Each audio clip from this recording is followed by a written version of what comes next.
Yes. The lead Spring Army sends its regards.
Hello, everyone. I'm the Enforcer, and I'm accompanied by Enforcer Matt.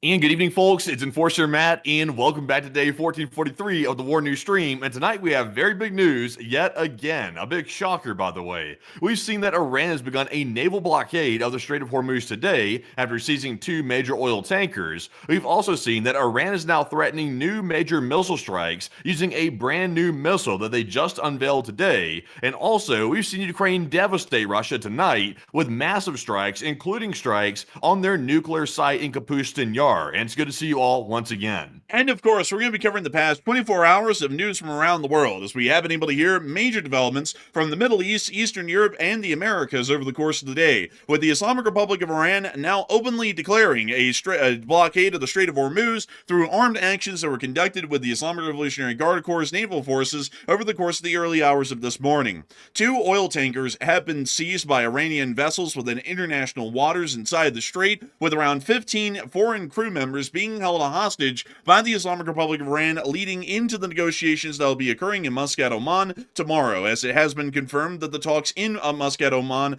are on, and it does appear that the Iranians have agreed, at least at the moment, to talking about all 3 topics: the funding of the proxies, the missile development programs, and the nuclear research and development programs as well. However, the Islamic Republic of Iran is attempting to already hedge the negotiations in their favor by generally conducting an effective blockade of the Strait of Hormuz. At the same time, it also does appear that the Islamic Republic of Iran may be using that very effort to further pressure the United States government in the negotiations that will start tomorrow to be able to try and get some sort of favorable terms to the Iranians. Otherwise, the Iranians may continue to seize vessels at will, making sure that the passage through the area would be highly dangerous for most vessels, and also ensuring that global oil prices will continue to rise and the global oil markets may become increasingly unstable. Meanwhile, the Islamic Republic of Iran has also made their intentions wildly clear, with some top military officials within Iran today openly stating that their main objective is to see the complete withdrawal of U.S. forces and U.S. influence from the Middle East, with the Islamic Republic of Iran largely becoming the only sole controller of most of the Middle Eastern countries within the area, meaning that Iran is planning on creating a miniature sphere of influence that would control the direct area of the Middle East.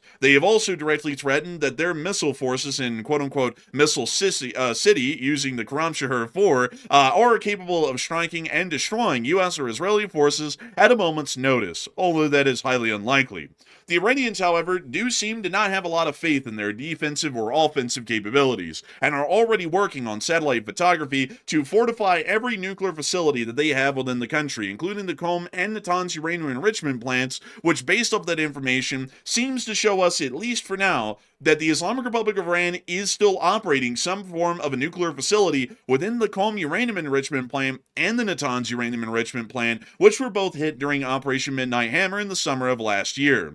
Outside of that, U.S. forces have also been conducting a near-complete withdrawal today out of the area of Syria through its northeastern regions, with a large amount of U.S. convoys and aircraft flying out of the area and towards Erbil within northern Iraq, to then transit out of the area once they make it inside of Iraq. We have additionally been able to hear that the USS Abraham Lincoln has been conducting normal operations within the area of the northern Arabian Sea, and satellite photography has also shown us one of the early Burke-class destroyers that is a part of the carrier strike group somewhere close to the area of the city of Jalan Bani Boali, which is on the northwestern area of the nation of Oman.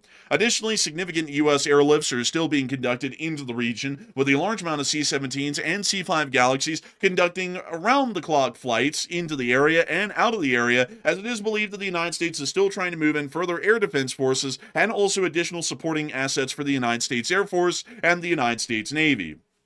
Meanwhile, the Ukrainian armed forces have conducted significant cruise missile strikes on the Kapustin Yar testing range, the nuclear launch site for the Russian IRBMs, which have been fired at Ukraine in the past, including the one fired at Dnipro in 2023 and the one fired at Lviv in 2026. We have also been able to additionally see that the Ukrainians have hit heavily the Belgorod thermal power plant once again, and we have also been able to see that further damage has been caused within Moscow, as the state propaganda center caught on fire today. In a bit of irony, I guess the propaganda was so fire it burned the building down. And we also were able to see that within the Tambov area, the aftermath of the railroad fuel tank explosions has been, suffice it to say, quite significant. We'll show you all the pictures here in a little bit. It's fairly obvious that is going to be quite a decent amount of damage and repairs that they'll have to be conducting. Meanwhile, in Cuban, we've also seen that there was a large gas station explosion today that appears to have had no connection to anyone anywhere. It just happened out of the blue. And additionally, we've also seen that a ship has exploded in the Neva Bay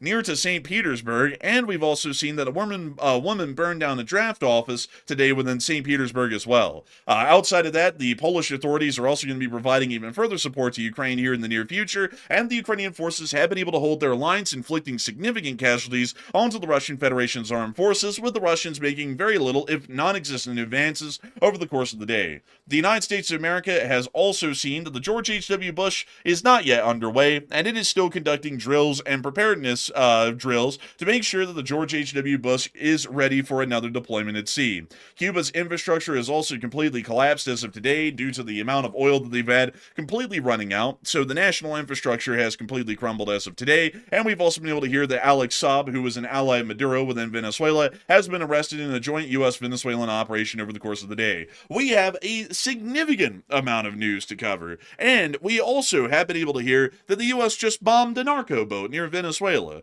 They hit that thing, quite prolifically, I'd have to assume. But we'll be getting into that later on the stream. Nothing too pressing right now, just another narco boat, or an alleged narco boat that got hit by a hellfire. Pretty normal stuff. But with that, it is time for us to move on into our major news, starting us on inside of the Middle East, as we have been able to hear over the course of the day that the Islamic Republic of Iran is starting an effective blockade of the Strait of Hormuz. The Strait of Hormuz is an incredibly important passageway between the area of the Persian Gulf and the Gulf of Oman. This area is incredibly small, only about 35 miles wide as far as international waters are concerned, and is the only location that oil tankers can transit into the area of the Persian Gulf, where most of the Gulf states like Kuwait, Iraq, Qatar, Bahrain, Saudi Arabia, and the UAE transfer their oil out of their oil fields and onto the awaiting ships to be able to be transported to other countries in the outside world, and to be able to make sure that the Middle Eastern states continue to make their profits and that oil prices globally remain low. To show you all how important and how prolific the passages in the area of the Strait of Hormuz are, let me go get you all the marine traffic map here really quickly. And let me show you all what this area looks like right now. All of these ships that you see down here in this giant pile near to Khor off the coast of the UAE, are actually all waiting to pass through the Strait of Hormuz. All of these ships over here outside of Sharjah and Dubai are also waiting to pass through the Strait of Hormuz. The passage is so highly used that they basically have to sit there and wait, sometimes for days, to be able to get a proper window open to transit a ship through the area into the other side. Most oil vessels in the world actually come to the Persian Gulf at some point or another. As a matter of fact, if you see an oil tanker here within Europe or the United States of America that has come from overseas, it is most likely, if not guaranteed, that that oil tanker actually came from somewhere in the Persian Gulf, picking up the oil from the Middle Eastern states and then transporting it over here. Meaning that this passage, the Strait of Hormuz, is one of the most important waterways seen in the entirety of the world. If anything is done to threaten stability of the Strait of Hormuz and safe passage through this area, that means that we will be seeing that oil markets around the world will start to skyrocket in price per barrel of oil, because a lot of the oil that is being produced in the Middle East won't be able to make it out to market to also be purchased by other people around the world, meaning that that would start to greatly constrict supply, and that a lot of domestic economic situations like in the United States would become pressingly more difficult as global prices of oil would rise, and that means that refined fuel products like diesel and gasoline would also rise as a direct correlation to that as well. This is a significant amount of diplomatic pressure that the Islamic Republic of Iran does have, is threatening the closure of the Strait of Hormuz and leading to that sort of a damage happening to international oil markets, which would also heavily affect the United States of America. According to information that we were able to get this morning, the Islamic Republic of Iran has seized 2 tankers that were passing through this area. According to information from the Islamic Revolutionary Guard Corps, they boarded and seized 2 vessels in the Persian Gulf, accused of transporting upwards of 1 million liters of alleged smuggled fuel, with 15 foreign crew members detained during the operation, according to reports by Iran's state-run Tasnim news agency. I want to make it incredibly...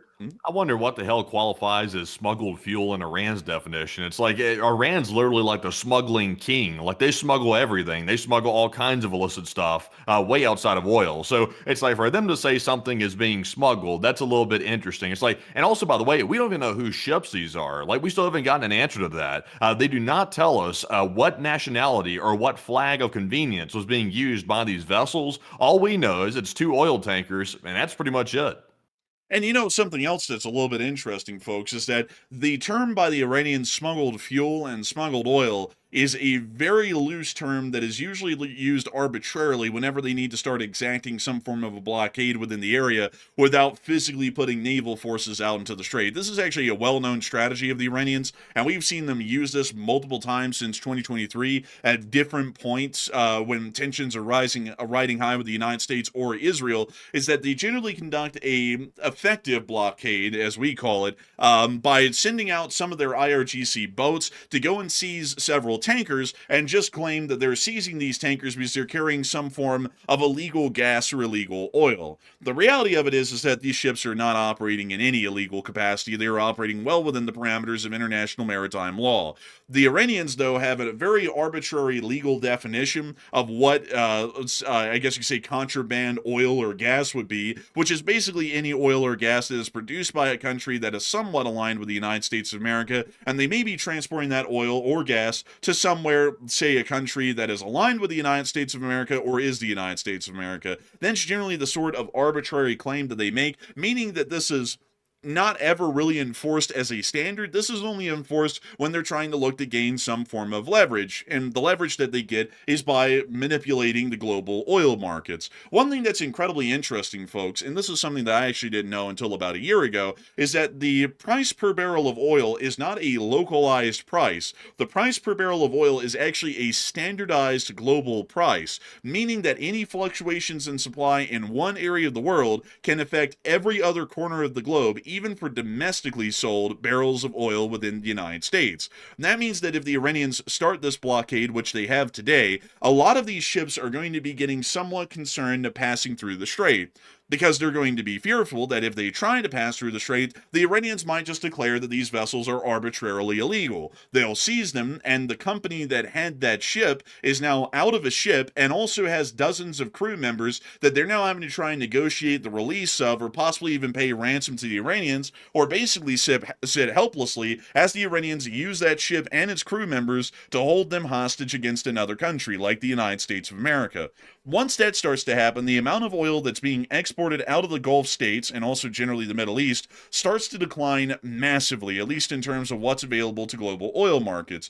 This means that the available supply that anyone could buy out of global, I guess you could say, crude oil stockpiles is going to decrease, meaning that the supply still remains at the supply is actually being artificially decreased to a lower level, but the demand still remains high. That means that the prices are obviously going to start trending upwards, and the oil is going to become more expensive per barrel because they obviously have less of it to sell to the same number of people. That then means that when a refinery, say in the United States of America, wants to refine a crude barrel of oil into gasoline, diesel, and whatnot, they are having to pay an increased price for that barrel of oil. That means that it's costing them more to refine that gasoline or diesel. That then means that at the pump, y'all are going to be paying more increased prices. And that not only will affect the United States, that is going to affect the Europeans and generally the entirety of the global market, even including China and Russia. Funnily enough, though, this is actually something that will be slightly beneficial to the Russian Federation, because any increase in the price per barrel of oil actually benefits Russia instead of hurting them, because they are a major exporter of oil. So if they were able to get any oil out into the open market and sell it right now in sanctions evasions actions, they actually will be able to make a little bit more money off of those sales than they would have otherwise. But generally, the main Iranian goal right now is to put significant pressure on the United States.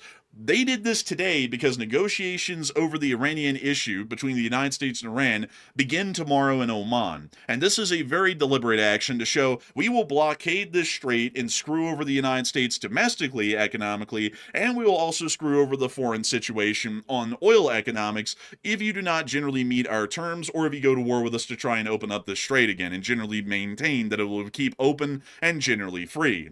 That is something that seems to be a pretty considerable risk, and it also appears that this will be a part of a larger, more aggressive Iranian strategy that they're going to be taking over the next few days, considering that they may be expecting talks to highly likely fail tomorrow in Muscat. But a lot of people are talking right now about what they are thinking about the Iranian actions that happened today down in the Strait of Hormuz. And Matthew, what are people thinking about it, and what are you thinking about it as well?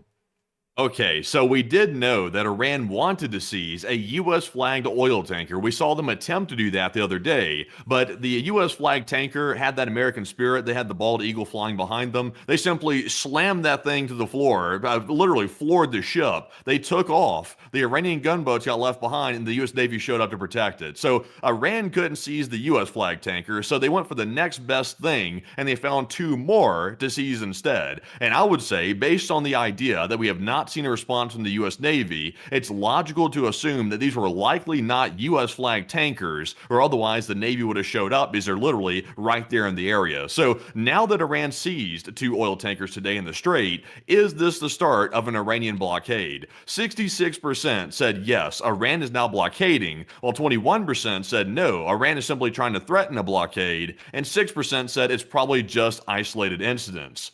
And I would say there is a significance to this action today, and it revolves around the talks that are going to be taking place tomorrow morning. Iran wanted to rush to go see some tankers, so that way they could show up to the negotiating table with some leverage and tell U.S. officials that we've started the initial phases of a blockade, and unless you bend to Iranian demands, we're going to escalate this thing dramatically. That's what they're trying to do. They're trying to get leverage, but as they found out, though, they're not going to be able to hurt the United States ships. If they do that, that'll be instant war, and that's why Iran backed off when it came to the U.S. flag tanker. So I would say Iran is certainly trying to blockade. I'm actually with a 66%. That's the objective behind it, and they're going to try to do it if they can get away with it. But Enforcer, what say you? Now, you know what's actually incredibly interesting, man. I just wanted to make sure and check that I was going to be right on this claim. This is actually the price per barrel of oil right now globally. And what is very interesting, folks, is that if you look at this graph, this is just over the 1 day period when the market opened this morning. We were able to see that the price of oil has been fluctuating a little bit,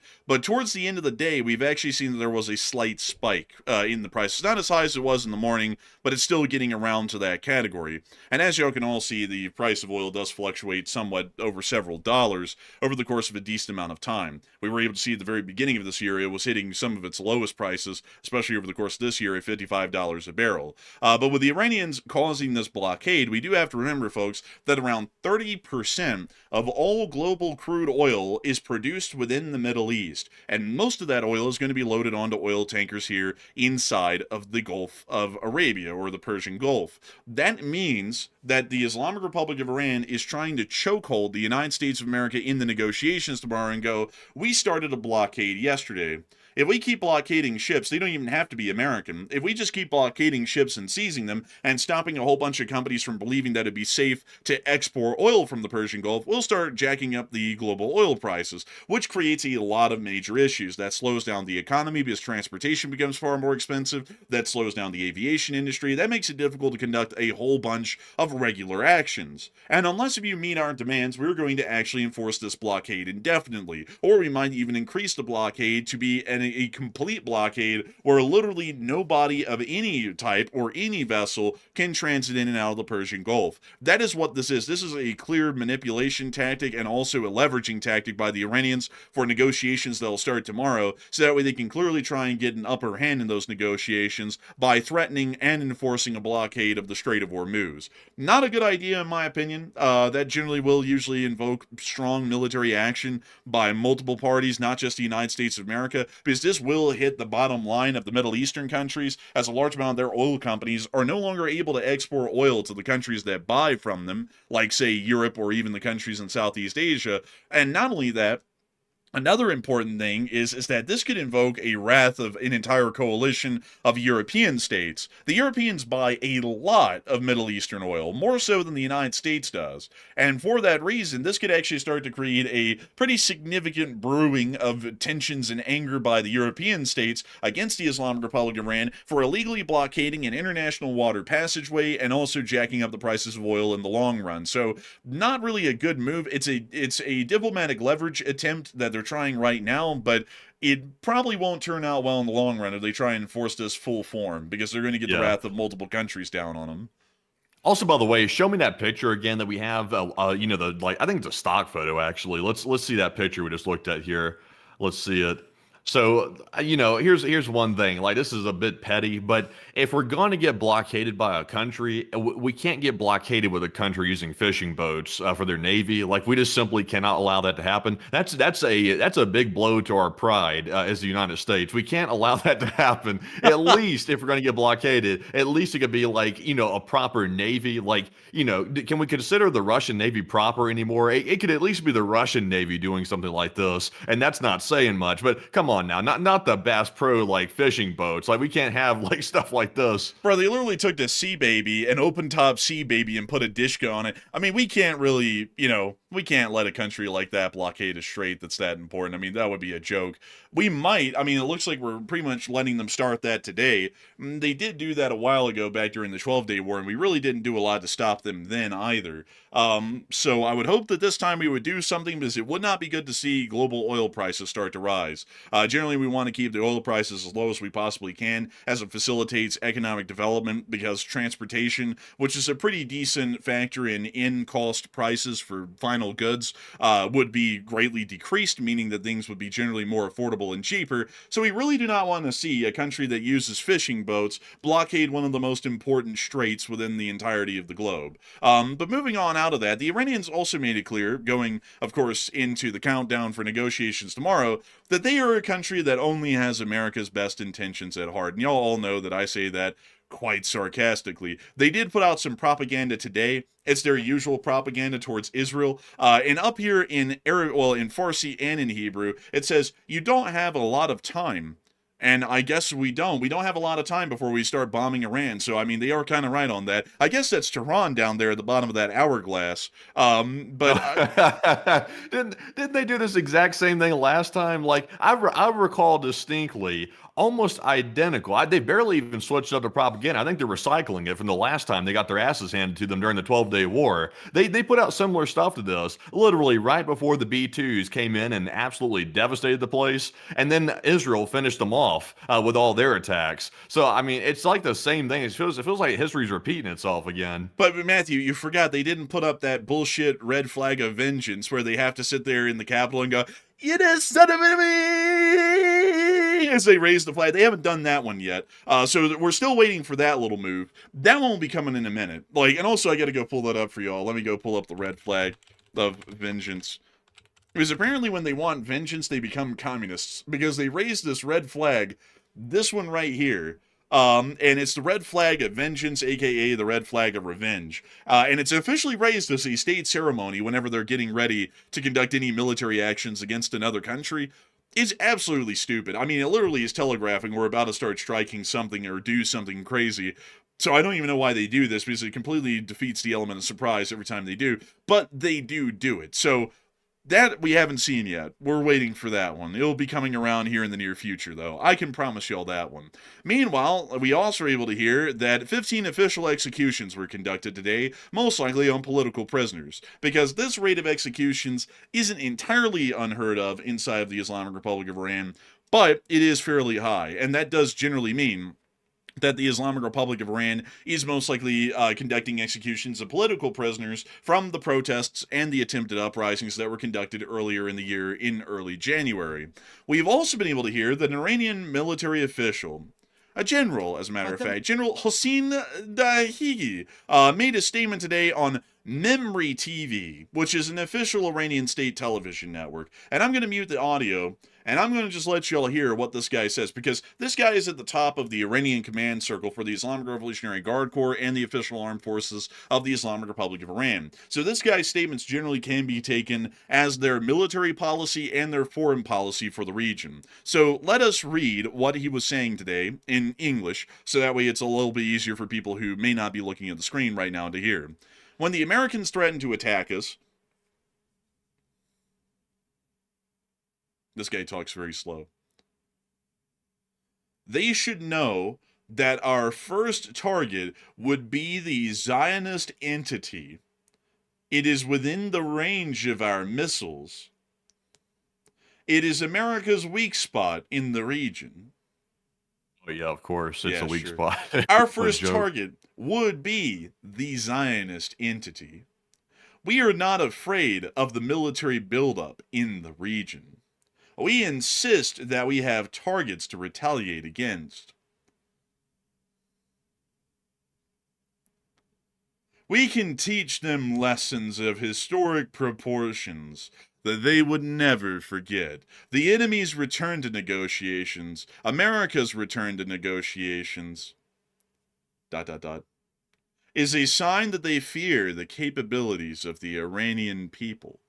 If attacked... Well, what happened? What happened to that threat about the carrier? You know, Iran was saying we're going to just wipe out the carrier. We're going to get it. It's like he didn't do that. Now he's switching the target from the carrier to Israel. He's not really sure what he wants. Man, honestly, man, they're just all over the place. But we also got some additional juicy bits right here. If attacked, we will immediately target all U.S. bases in the region. The countries and governments of the region are our brothers. We have no problems with them. But we will target the U.S. bases in these countries. If America wants to go to war with us, it should evacuate all its bases in the region and leave the region altogether. That's our objective. Our main goal is to drive America out of all countries of the region.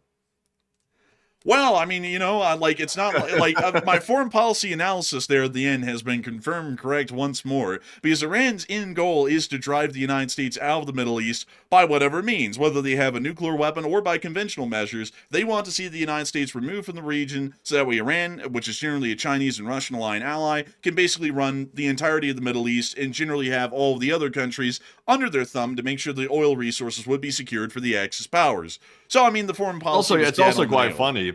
It's also quite funny that he's saying that the goal is to get the U.S. forces to evacuate from the bases in the region. And he says that already knowing that there's already been evacuations because we're doing it temporarily to get our forces out of harm's way because we know war is coming. So he's taking advantage of the fact we've already evacuated our people and using that like it's a point of pride, like the Iranians scared us off. It's like, no, we're just smart enough to get our stuff out of the way. We're going to move it temporarily, then we'll bring it back after Iran's toppled. It's like, it's just a temporary thing.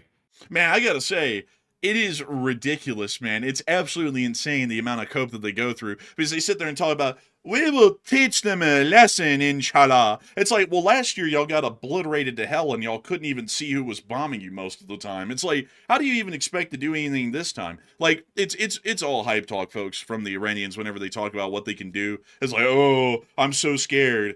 Oh my God, they're going to go take Aqaba. Oh my God, it's Lawrence of, it's nothing, really. I mean, it's no big deal. But the thing that I do have to say about this, though, is that at the end of that, the most telling statement that the guy made, this is the most important part of this entire yap fest that this guy had, was that he stated Iran's foreign policy clearly once again, right here. If America wants to go to war with us, it should evacuate all its bases in the region and leave the region altogether. This is our objective. Our main goal is to drive America out of all countries of the region. That is the idea that the Islamic Republic of Iran is working with. That's why they're not going to enter negotiations tomorrow on any sort of a level understanding or premise with us. We cannot leave the Middle East. Now, I don't mean to sound like Dick Cheney here or anyone like that, but oil is incredibly important. And now we're not like lobbied by Exxon executives or anything like that. I just want to make that clear. Like, we don't have any connections to oil companies, but for strategic purposes, oil is incredibly important in our current day and age. We don't have any real replacement for oil at the moment, at least in terms of transportation capabilities. I'm not speaking on the terms of power production, where oil is also incredibly important, especially for our power grid, but just for transportation purposes alone, oil, in the form of crude, refined into multiple different fuel forms like aviation-grade jet fuel, diesel, gasoline, and so on, is wildly important to the maintenance and function of U.S. economic activities. If we run out of oil, or if the price of oil becomes higher, which is the real likelihood of what would happen here, if it becomes higher due to our lack of control of the Middle East, that means that here within the United States of America, transporting a good to your supermarket to buy is going to cost a whole lot more. That means the price of the groceries are going to rise because of the cost of transportation. You trying to get to your job every day is going to cost more because it's going to cost more to fill your car with a tank of gas. Trying to fly around the country to go see your family is going to cost more. The airlines are going to get squeezed because the price of aviation-grade jet fuel is going to increase, meaning that it's going to be a lot more expensive to fly around the country. Goods even coming to the United States is going to be more difficult because a large amount of ships in the world run on bunker sea oil or another form of marine grade fuel. That is, once again, a form of refined crude. It's going to cost a lot more to fill up a ship with fuel. That means that the cost of transportation rises, and once again, even importing anything to the United States, which most of our goods these days are imported, is going to rise. The cost of plastics will rise. The cost of most everything would rise as a result of the rising costs of fuel if we do not control the Middle East and if we do not stop the Iranians from generally bringing the Middle East under their thumb. It's something that we cannot allow. And so for that reason, negotiations tomorrow are not going to achieve anything, and if we end up making a deal with the Iranians, it is going to screw us over in some form. The Iranians are an enemy of the United States, and there's no way that we can find common ground with an enemy of the Republic on an issue of major national security interest about whether or not the Iranians can continue to try and push us out of the region. The only way that that sort of a problem will be fixed is most likely going to war with Iran and obliterating them. I mean, I'm just going to be completely upfront there. They can either get obliterated and then accept our terms and basically back off, or they can have their government overthrown. And they can generally pick their poison on that. But negotiating with an enemy of the United States of America is never going to do anything beneficial for us. Look at the JCPOA. Look at any sort of negotiations with the Russians on the first Minsk agreements that were supposed to stop fighting inside the Donbass. Look at any agreements that we've made in recent times with the Chinese. Look at any agreements that we've made with an enemy of the United States and tell me, did they ever benefit the United States of America? And the answer is no, because these people and their governments and their foreign policy objective is opposite of the United States', and the only way that they can benefit their foreign policy interest is by America's detriment. So we will never be able to make common ground with this nation, and tomorrow's negotiations, if we make it anywhere, are only going to be making it to America's doom, at least within the region. Yeah, I would say personally, I think that tomorrow's negotiations are largely a waste of time, but I still believe that we're stalling. Like, the amount of stuff that's still being transported to the region as these talks are set to take place indicates that we have already decided and dedicated ourselves to strikes on Iran. So I think it's buying time. Also, by the way, I don't want to risk sounding like John Bolton, but I think that we ought to, I think we ought to tend to this situation. We got so much stuff here. Iran's running their mouth like crazy. They're coming up with new missiles. They just released one today, by the way. It seems like we ought to address the whole situation. So I think we will, ultimately speaking. I think we will. The U.S. should pull a baller move and show up tomorrow in Oman and tell the Iranians that we've changed our mind about negotiations. Instead of discussing nuclear talks, we're going to discuss the terms of surrender for Iran at tomorrow's meeting. That's what we ought to do. Instead of playing games and beating around the bush, let's get straight to the meat of the issue, which the Ayatollah has to go. He's too crazy. They've got to go. You know, man, honestly, man, I think that tomorrow we should go to the negotiating table and we should have our chief negotiator sit down with the Iranians. And when the Iranians slide over the sheet that has their general achieved terms or what they want to look for in negotiations, we got to sit there and go, nah. And then just rip it up in front of them and say, I do this for the love of the game. And have them, like, take the mask off of the negotiator as Dick Cheney, bro. They're going to be terrified. Oh, They're going to be like, God. Yeah. I do it for the oil. Like, it's just, Also, by the way, if people don't get my John Bolton reference, by the way, maybe they ought to bring John Bolton out of retirement. I don't even know really what he's doing anymore, but wherever he's at, though, they ought to bring him out of wherever he's at and bring him to the talks tomorrow in Oman, because it used to be, there was like a myth. It was like a political science mythology. If John Bolton shows up somewhere, the enemy is scared shitless because they know when John is there, it's usually trouble. John's usually pushing for something that's extreme. So, and they knew it was going to be trouble. He'd scare the bark off the enemy's trees if he even was in the vicinity. This guy right here, look at him, Wario. That's what we call him, Wario. He's going to show up and he's going to cause trouble. They ought to bring him. They ought to bring him. You know why they're scared of him, Matthew, is because that thing above his lip, it's not a mustache. It's actually a little caterpillar. And he sits there and he goes, oh, you don't want to talk? He says, you don't want to talk? He says, go get him, Jeremy. And that little caterpillar gets crawling on my face, goes over there to the other guy and goes up to their ear and goes, we are going to level your country if you don't give us the oil. And they go, oh, like, and then it goes crawling back. He's like, so do we have a deal or do we not? And then they're like, yes, we have a deal. But beyond that, I think his mustache is a living entity. I think the president's hair is like a living entity. Like, the hair has got a mind of its own. I think Bolton's mustache is like the same thing. These people's like facial hair and like hair has like its own intelligence included with it. I will tell you something.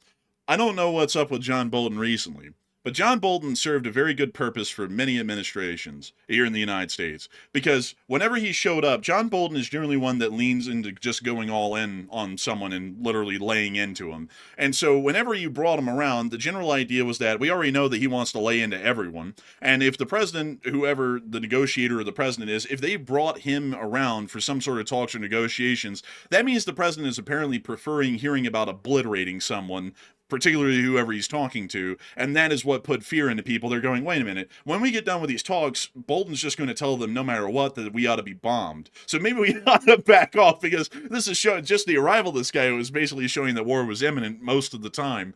So I would say, I wish they'd bring him around, because if he was at the negotiations tomorrow, this would go swimmingly, maybe. I mean, who knows? I don't really think there's a way to negotiate with Iran, but it would certainly put them in fear. Like the negotiators would be calling up a committee in the bunker and going, "Oh my God, they're going to get us. Bolton was there," and committee will go, "Bolton, give me the jet. We're getting out of here. We're going to Russia." But you know, he's hanging out somewhere else these days. I don't really know where. But anyways, with that, we will be moving on into some other news that we have been able to hear from the Iranians today, because we have to show y'all how much the Iranians are a peace-loving nation that really doesn't want to meet us at the middle ground. We were able to hear that they have deployed their missiles within Missile City. But one of the country's most advanced long-range ballistic missiles, the Khorramshahr 4, has been deployed an underground missile city, which is a really creative name. We also get to see them publishing some footage today of their missile tests of the Crayola, aka the Khorramshahr 4. Apparently this one is yellow in color, but it does have a black wrapper on it, which would generally be put on a black-colored Crayola. I mean, they have just one of them? How come they're showcasing one? Oh, they have a couple. I mean, they do have several of these. It's just that they're showing off this one in particular in this clip. They need to work on their cinematography. They're not quite up to speed. It looks like all they know how to use in the editing software is the time ramp feature. Oh, but here we go, Matthew. It's about to be the epic launch of Le Crayola. Any second now. Damn, like, are they going to stall this long in the video? Where the hell do they launch? Oh, here we go. There goes Le Crayola. Ah, there goes the yellow crayon jumbo size. Man, I'm not going to lie. This is one of the worst designed missiles I've ever seen. It literally looks like that Aladdin. The missile needs to be pointy, like kind of a deal, because it is so pointy, it's comically pointy. Like, it's like, how in the world did they come up with that dumb design? It literally is shaped like a Crayola. It kind of is. I will admit, though, like, it is concerning to see this because I don't think it's all hype. Like, I saw a lot of people writing this missile off today as just a bunch of hype. The main question is, how many of these things do they have? I think they're probably exaggerating the capabilities a little bit for propaganda, but we do know that Iran does have these hypersonic missiles. They used them during the 12-day war, and they were quite devastating. So this one here appears to be something similar to it, which is also exo-atmospheric, I believe. So it is a bit concerning, I will admit. They actually used this during the 12-day war a good bit. I believe there was over 2 or 3 dozen of these fired at Israel during the 12-day war. Are you sure it's the same model? I think this is a new model. They use a similar one, but not this exact one. I believe the Khorramshahr, let me go check. I want to make sure, because I know that a Khorramshahr was used, but let me make sure that it is the right one. So let me see here. So, of course, our greatest source is Wikipedia, because this is the quickest one we can get on air. It was tested in 2017, and let's see, do we have any information on the variants? It was tested again in 2020.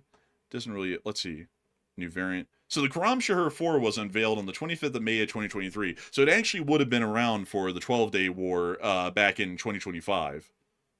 And what's this current one called? Are you sure it's called the 4? Yeah, it is the Khorramshahr 4. Like, that's the one that they were showing in the footage right here, is a Khorramshahr 4. Because you can actually see them right down here say, well, open source intel, Iran's Fars News says the Khorramshahr 4. So this has been used on the Israelis a couple of times before. I don't know, man. I still think that we're mistaken on that because I don't think this specific one was used.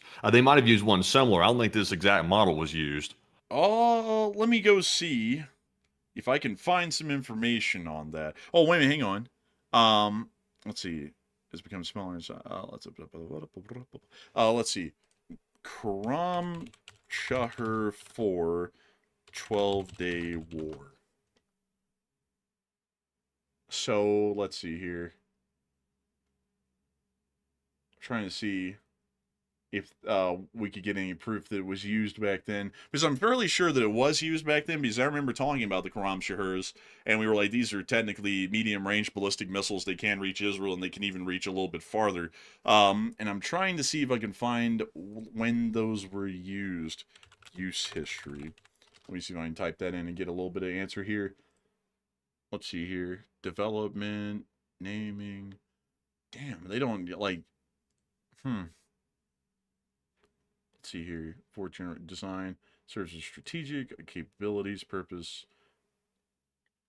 Huh. So apparently, according to my research that I did real quick, it looks like the Iranians used a similar one here on Israel during the 12-day war. It appears to be that it was the Karam Shaher, but they're not sure if it was the 4. They think it might have been a different variant, possibly the Kabar variant of that missile in the same family, but it was not the Karam Shaher 4 that they're currently releasing now, because that's what's distinct about this. They've just deployed it to their underground missile cities and using it in combat duty. That's what's making it different this time. So it has similar capabilities to the one that was used previously, but this is distinctly a new missile. I believe it's being used this time. I found some articles that did say that the Karam Shahar 4 was used against Israel in the 12-day war, but I don't really know about the credibility of these publishings because, it just says it, but it doesn't really give a lot of proof, like, say, a debris field or something like that to look at to confirm it 100%. But I don't know. I'm kind of in the gray area. I believe that this was a similarly used missile the last time because they did use FATA 1 and FATA 2. Well, they used the FATA 1. I don't know about the FATA 2. But they did use the FATA 1 hypersonic missiles against Israel in the 12-day war, and we were able to confirm that because they hit this oil refinery right here in Haifa with the FATA 1 hypersonic missiles. And the Israelis didn't seem to be able to intercept those when we saw those on film. So we think that well, we don't think, we do know that those were used. So if a FATA 1 hypersonic was used, I have a feeling that it's not that far to say that a Karam Shahar 4 was used back during the 12-day war. It would at least be very similar. So, I mean, it's close enough. Yeah, it's close enough. I mean, they all look like a Crayola. So, also, this radio chatter right here is something. Oh,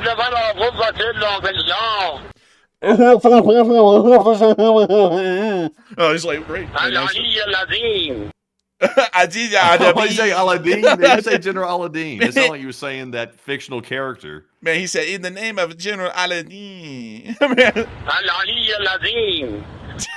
Oh my lord! But anyways, they launched they launched one, but from multiple angles here. But still showing off the Karam Shahar for hypersonic. Still, a lot of people have also been able to hear about some additional developments as well. Some very additional ones about those Karam Shahar 4s, for that matter. And Matthew, what are people thinking about them? And what are you thinking about it as well? Okay, so what do you think about this new missile that was unveiled today that's allegedly capable of hitting Israel in just merely 10 minutes after launch and can go about 2,000 kilometers in a radius for its range? So that's quite a range on there. In fact, it can reach a lot of targets with a range like that, which actually puts a lot of bases at risk. So is it a real threat or propaganda? 43% said it's mainly propaganda, not that serious, while 33% said it is a real threat and very serious, and 18% said I'm 50-50 on the issue. And, as much as I would like to say it's propaganda, I have a feeling that this missile here actually is a real capability because we've seen them demonstrate similar capabilities with the FATA missile and other hypersonics during the 12-day war. So Iran is capable of these technologies that they're claiming they have, and this missile here appears to be a new evolution of the missiles we've seen previously used. So I don't think they're bluffing on this one. We don't know how many they have, by the way. That's a huge question mark, like I mentioned earlier. So it could be a very limited amount. Because like even, of course, Russia claims they have tons of Russian IRBMs, but we know that's not the truth. They have only a very few. That's why they rarely ever use them, because they're expensive. Same thing with Iran and their hypersonics. It's very expensive to make them, and it's very expensive to use them. So they probably don't have a whole bunch, but it is a real threat. And the big threat is it's very long range, meaning it puts a lot of bases at risk, even into Europe, from what we know. But Enforcer, what say you? And we can actually see a list of the Islamic Republic of Iran's usable weapon systems, including those that are capable of reaching the state of Israel, which generally, at least for now, is kind of our strategic I guess you could say defense site in the area, because if the Iranians are going to attack anything, it's highly likely, even if the U.S. bombs them, they're just going to shoot off rockets at Israel, because they generally lean towards doing that, even if it doesn't make any sense. So there are a couple of missiles that actually can reach that area within the area of the far reaches of the western side of the Middle East. That would include the following. The Karam Shahar, as seen here, aka the Crayola, the Shahab 3, the Ghadr, the Emad, and the Sejul.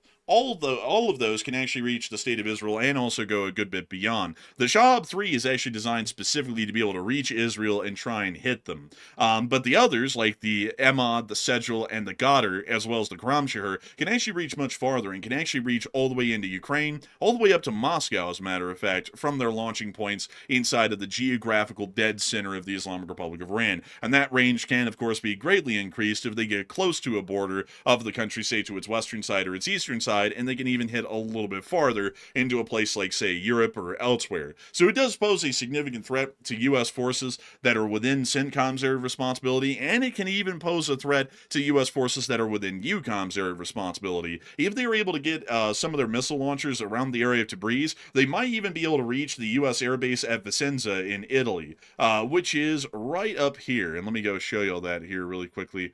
It's right near to the mountain range, Vicenza. Where in the hell is that? Well, where is it? Oh, here we are. Vicenza, there it is right there. And then the larger U.S. airbase nearby is, well, it's around, oh, wait, here it is. It's right, wait, is that? No, that's not it. Whatever.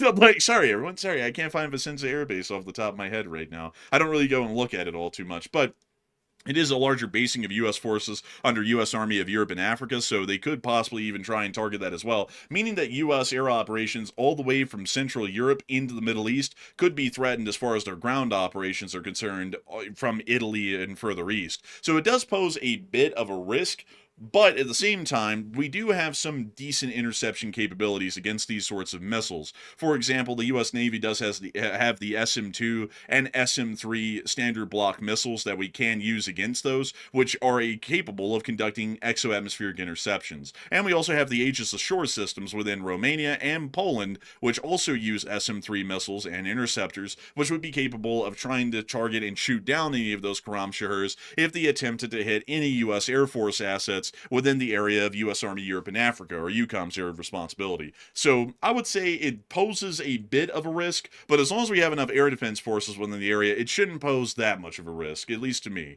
But anyways, I hope that does address that the best I can, at least in my opinion. And we also have to get on into that other news that's coming out of Iran right now. Some very big news. And we'll actually be getting to the side note here on this poll in a moment, because I do want to make sure to cover that. I didn't put it down on the map, but there was something interesting said by the Secretary of the Treasury today. But moving us on into central Iran, we were able to hear something quite large. But actually, as a matter of fact, I do believe that Matthew does have a poll on this right now, so I don't want to get to this and then have a poll that's kind of disjointed happening later. So we'll actually get to this topic right now, and I'll summarize it. According to the Secretary of the Treasury, we were able to hear that, according to his information, the Iranians are wiring money out of the country like crazy, apparently trying to get the money out of the area because they're believing that some form of financial collapse is going to happen, or maybe even a governmental collapse that will necessitate the priority of having money held in offshore accounts elsewhere, so that way when they flee the country, the money has come with them and isn't stuck in Iran or has disappeared inside of Iran in the midst of an economic or governmental collapse. A lot of people are wondering,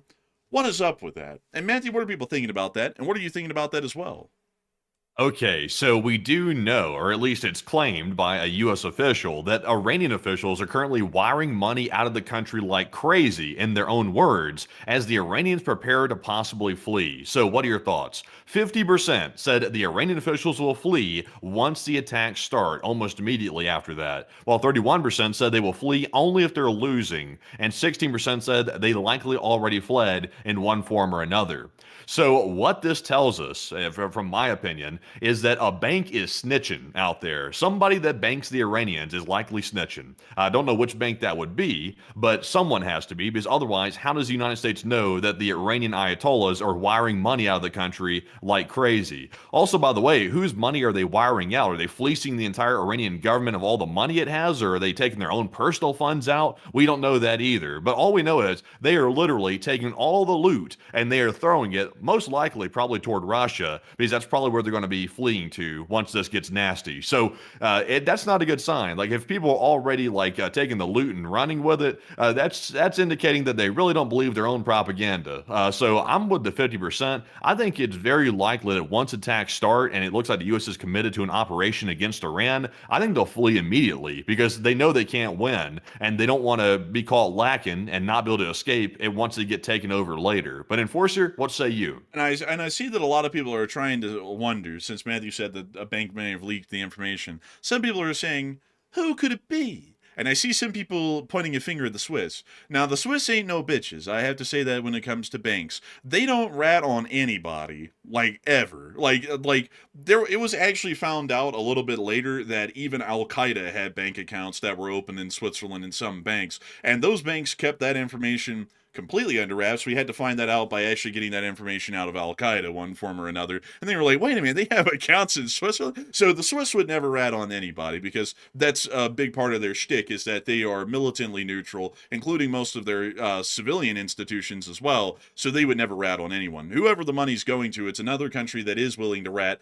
And I would have to say, I think I know who it is, and I don't mean to throw the finger or point the finger around at just anyone or everyone, but I think it's probably... I don't think we want to speculate about who that could be, by the way. I don't think we want to touch that one. Oh, I mean, maybe not. I don't know. But there's a myriad of countries out there that could, take on that sort of money.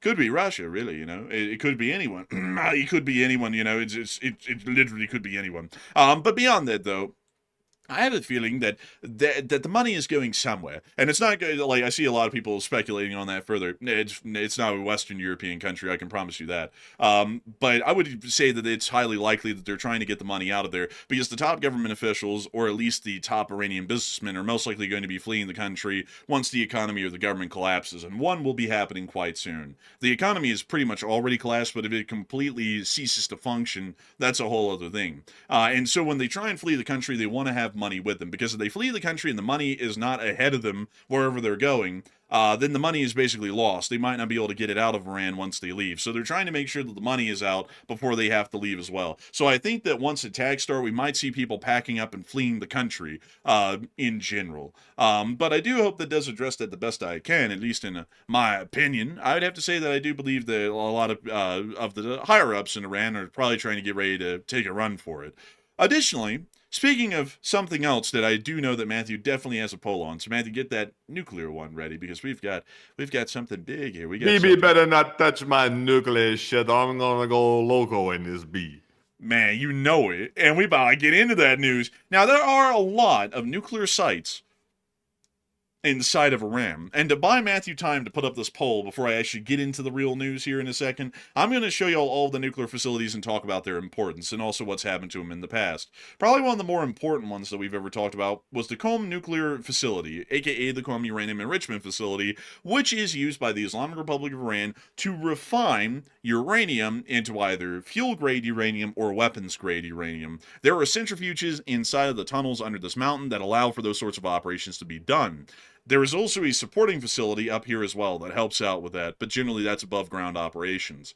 Then we also know of a research reactor that is within the area of Arak, not Iraq, but Arak, spelled A-R-A-K, just north of the area. And if I remember correctly, it's over here somewhere, and we should be able to find it somewhere around here.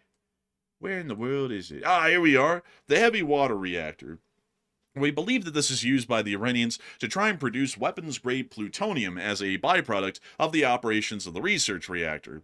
There is also the Natanz uranium enrichment facility, which is also equally important to the Iranians, much like the Qom uranium enrichment facility. This is the Natanz nuclear facility, and this is also Pickaxe Mountain, which is directly attached to the operational facilities at Natanz. We believe that this is also a uranium enrichment facility as well, and does process and, of course, refine uranium or into some form of a usable weapons grade. We also know that down in Isfahan, the old city of Isfahan, there is a nuclear research campus right here. You can actually see the damage from Midnight Hammer still left over on some of these buildings. But this is a research center for the Islamic Republic of Iran, and we believe that a lot of weapons research is done within the halls of these buildings, at least the ones left standing.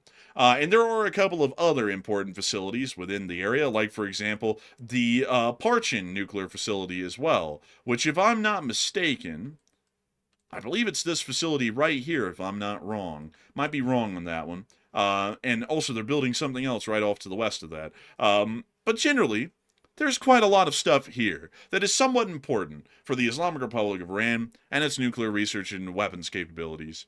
Now, something interesting that we've noted on satellite photography that was unveiled today is that while this is quite blurry, it does appear that it's showing that they're trying to fortify this Oh, field. man, wait a second, man. There's no need to use blurry photos like this. I have the clear ones. Let me go grab them real quick. We have the ones where people can see exactly what we're looking at. Let me go Oh, down you here got that and high take a- definition on GAW? Yeah, I got that. I got that good stuff straight from the source where it came from. Let me scroll down. I've been making a lot of posts today. Here we go. I got them right here. Reposted at the very top. All right, let's take a gander. Oh, here we go. Look at that. And so it appears that from what we can tell, this was the Isfahan nuclear complex, the middle tunnel entrance, left before the soil was added. This was in January 24th of 2026. Now, we can see right here that there was a pit excavated, and we could see the visible entrance into the bunker complex under the mountain, and this was taken around January 24th of 2026. So we could see that there was a decent amount of construction equipment around this area around that time. As of just a few days ago, on the 29th of January, we were able to see that they have now covered the entrance with soil, a quite large amount of it, at least about maybe 20 to 30 feet thick, at least at a minimum. And it also appears that they're trying to further reinforce the area to make sure that nobody would be able to bust through or blow through the thing in case if there is some sort of an attack that the United States is planning on conducting soon. We can even see some dump trucks here actually laying out the sand with the bulldozer nearby, helping to compact it and make sure that they can build pretty formidable sort of a protection to the entrance to this bunker. We could also see at the Isfahan nuclear complex, we could also see another large amount of dump trucks filled with soil, and we can also see that they are continuing to make their way towards the area of the tunnel entrances and try and block them in. We also were able to see additional proof of that at other tunnel entrances, once again showing satellite footage from the 24th of January and the 29th, once again showing that they are trying to fill up the tunnel portals and make sure that nobody would be able to make it in on the ground or by some form of a bombing. And we also were able to see this last proof here of the Natanz above ground facility, which I'll actually show you all the exact part of that facility that they're showing right there. They are actually showing this area of the facility about right up here, just about. This isn't really the most updated satellite photography that we have of this facility, but this is about the area that they're looking at. And we could see that there was a cleared building access on both sides, a new roof over the destroyed area. There is also remaining annex portions that have been cleared out, and it does appear that they are generally trying to keep the Natanz uranium enrichment facility running, but at others, including the tunnel facilities near to the Isfahan area, they are filling them in to make sure that nobody can make it into the facility in the midst of attacks, and nobody can bomb them out, or at least it would be a lot more difficult to bomb them out because of the soil protection that they are making near these tunnel entrances, and they're basically effectively trying to bury the things to make it a lot more difficult to bomb. Now, if the Iranians thought that strikes were going to be unlikely and that they were going to make some form of an actual amicable deal with the United States tomorrow, this sort of preparatory action would be highly unnecessary because it wouldn't be needed. This is showing us that the Iranians do not plan on making any ground with the United States tomorrow, and at the end of it all, they actually expect that they're going to be bombed because they're never going to make any common ground with the United States in any attempted talks. And a lot of people are wondering, why in the world are the Iranians doing this? And Matthew, what are people thinking about that? And what are you thinking about that as well?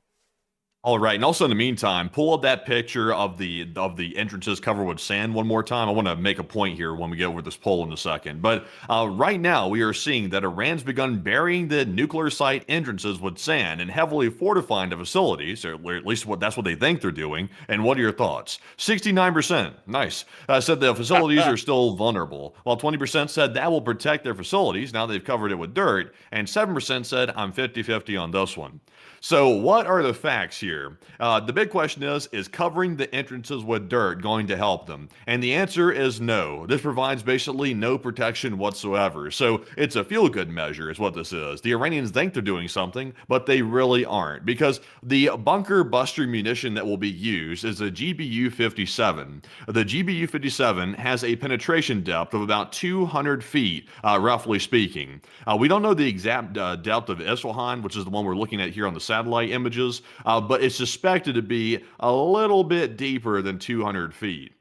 So that will pose a bit of a problem here, because in order for the bunker buster to be effective, it has to be under 200 feet of depth, at least according to what we know. Also, by the way, the GBU-57 is exclusively carried by the B-2 stealth bomber, so this pretty much guarantees the B-2s will be coming back in for another round, because that's the only aircraft that can actually carry ammunition like that. So that pretty much guarantees it. Also, by the way, since people are curious about this, just to give you an idea, the depth of a couple of other their nuclear sites that they have, the Natan site, the Pickaxe Mountain Complex, which right now is one of the hottest targets that the U.S. has not hit before, is approximately 330 feet deep. So it's actually beyond the range or beyond the penetration depth of a GBU-57 bunker buster, which will prove problematic because we really don't have a way to destroy it completely unless we have a munition that hasn't been publicized by the U.S. military previously. So we'll have to wait and see, though. But as to the question, this will definitely not protect the Isfahan facility. In fact, this will do literally nothing. In fact, it will give the MOP something else to eat.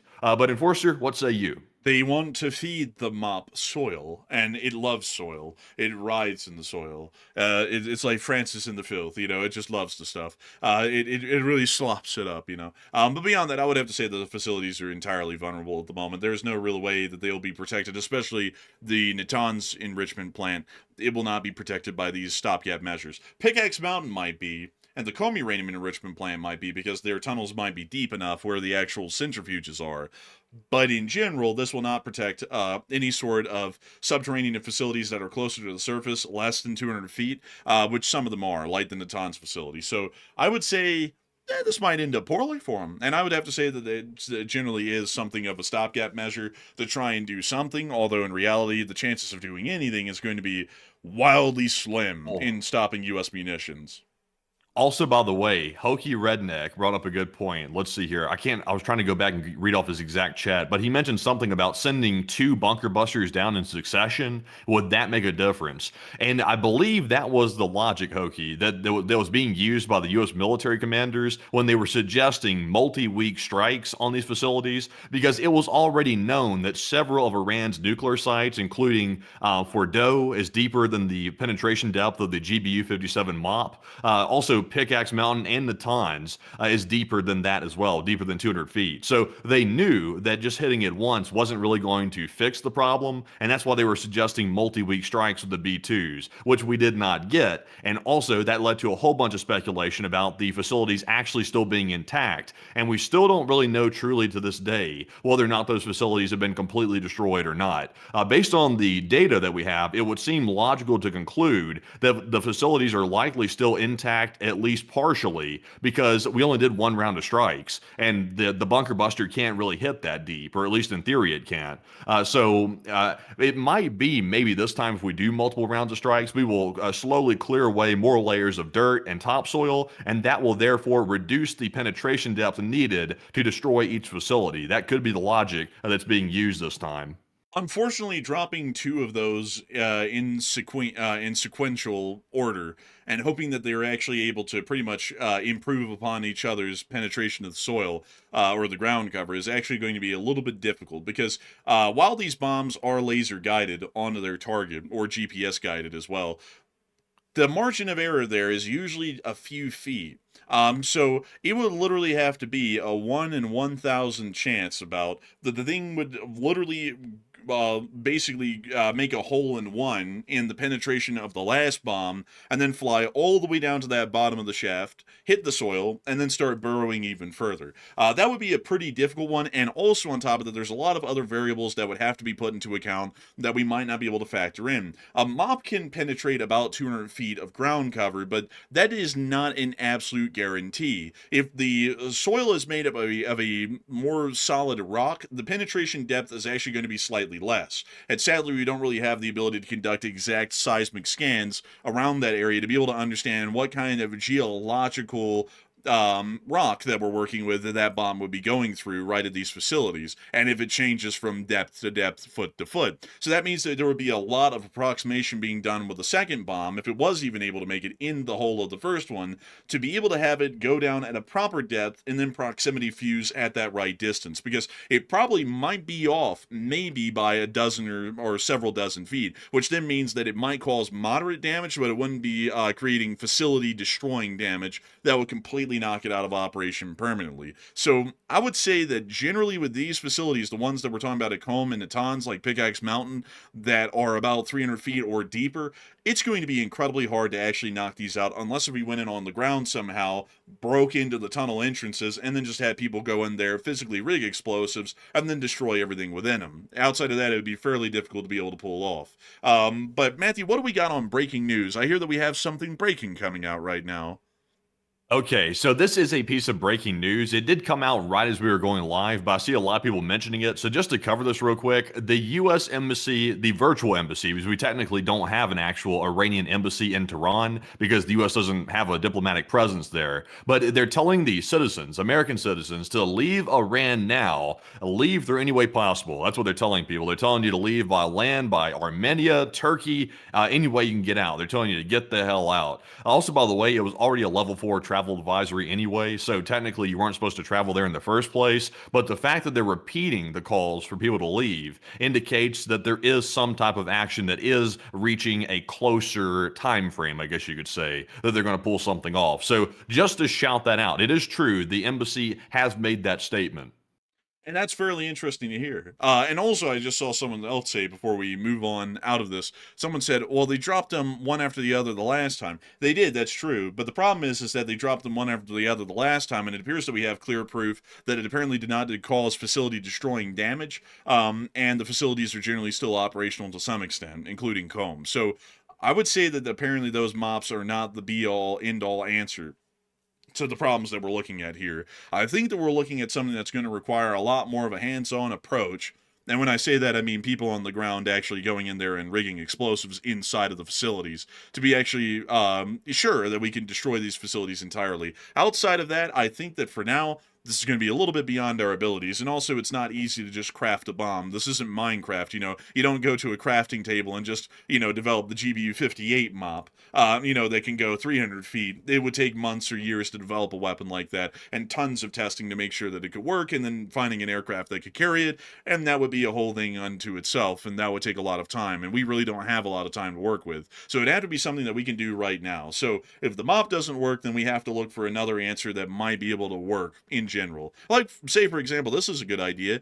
If they're putting enough sand and dirt in front of these tunnel entrances, say at Pickaxe Mountain, that it would stop someone from getting in there easy, what we could do is we could just try and hit the entrances of these with a large bomb, see if it blows the sand out of the way, and then let special forces go in there and rig explosives and blow the tunnels up. That would be a pretty easy sort of a thing to do in that sense. It wouldn't be easy. It would be actually quite difficult. But it would be a lot easier than just praying that we can somehow make the MOPs work. So I hope that does address that the best I can, at least in my opinion. But with that in mind, folks, before we move on into the rest of our news, because we still have a lot to go in the Middle East, and we also have a lot of news to go on around the world, I do want to make sure that we take a brief moment to get a couple of questions before we move on to the next major piece of news, like the negotiations, the Lincoln in the area, what the Ukrainians did to the Russians today, which was pretty large, including their attack on the Kapustin Yar testing range, and also all the news coming out of the United States. I do want to get a couple of questions. And so, Matthew, what do we got?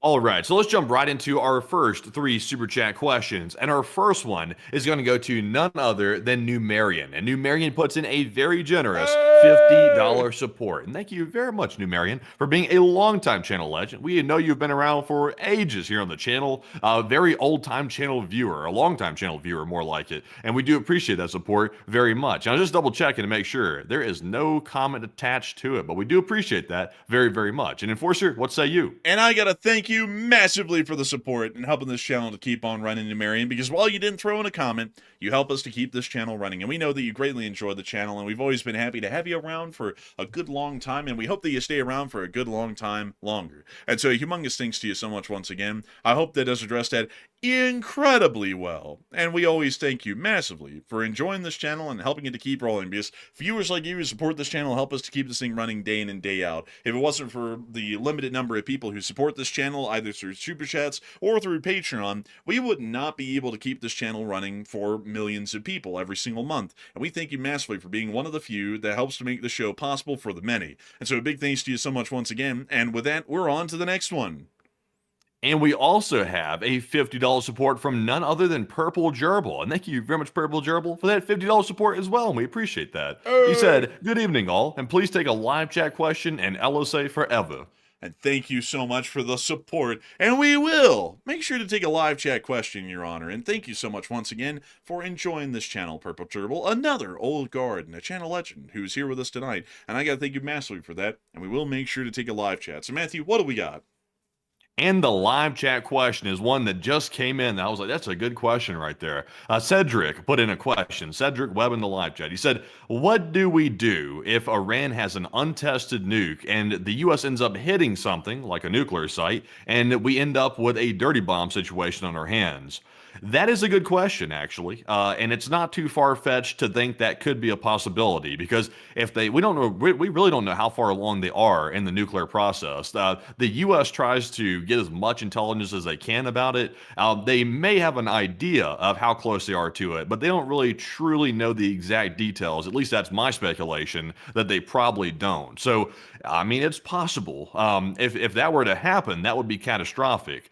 So hopefully we have good intelligence enough to be able to make that determination before we start hitting sites like that. But Enforcer, what say you? I would say that generally it wouldn't be that big of an issue, because if we hit something like that, it's not going to go off, because there's a specific process to actually create a nuclear detonation. You usually have to have some form of a reactant bullet, basically, which I believe in the original nuclear or atomic bombs that we used on Hiroshima and Nagasaki, I believe it was basically a plutonium bullet that we fired into the actual nuclear, I guess you could say, explosive material, or the nuclear material to create the nuclear fission reaction that created the explosion. So you would have to have some form of an actual accelerant hit the main explosives and then set it off, basically, or create the fission reaction. And that wouldn't really happen with the conventional bomb. If we hit it with a conventional bomb, it would just take the radioactive debris or remnants of the bomb, and it would just spread it off everywhere. It would just be a dust of radioactive debris. But it wouldn't be anything too bad. It's not highly radioactive, and it would be over a very localized area. It would never be able to get into a mushroom cloud that would be large enough to where it would travel up to, say, a jet stream and then get carried off over a larger distance to create fallout.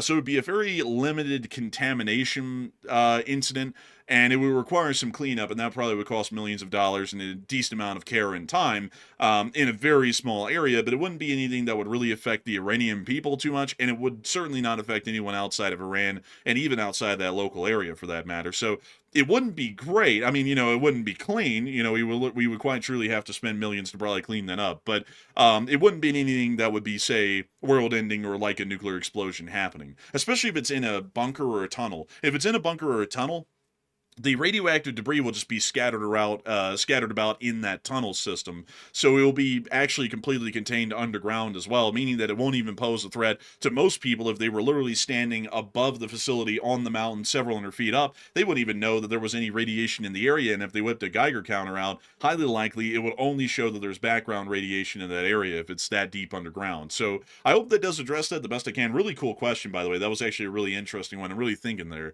But I hope that does answer that the best I can, because from what I know, the risks of any larger radiological contamination would be fairly minimal, even in a worst case scenario. But a huge thanks once again. And with that, we are on to the final question of the segment, and then we're going to be moving on into the rest of the major news that we have.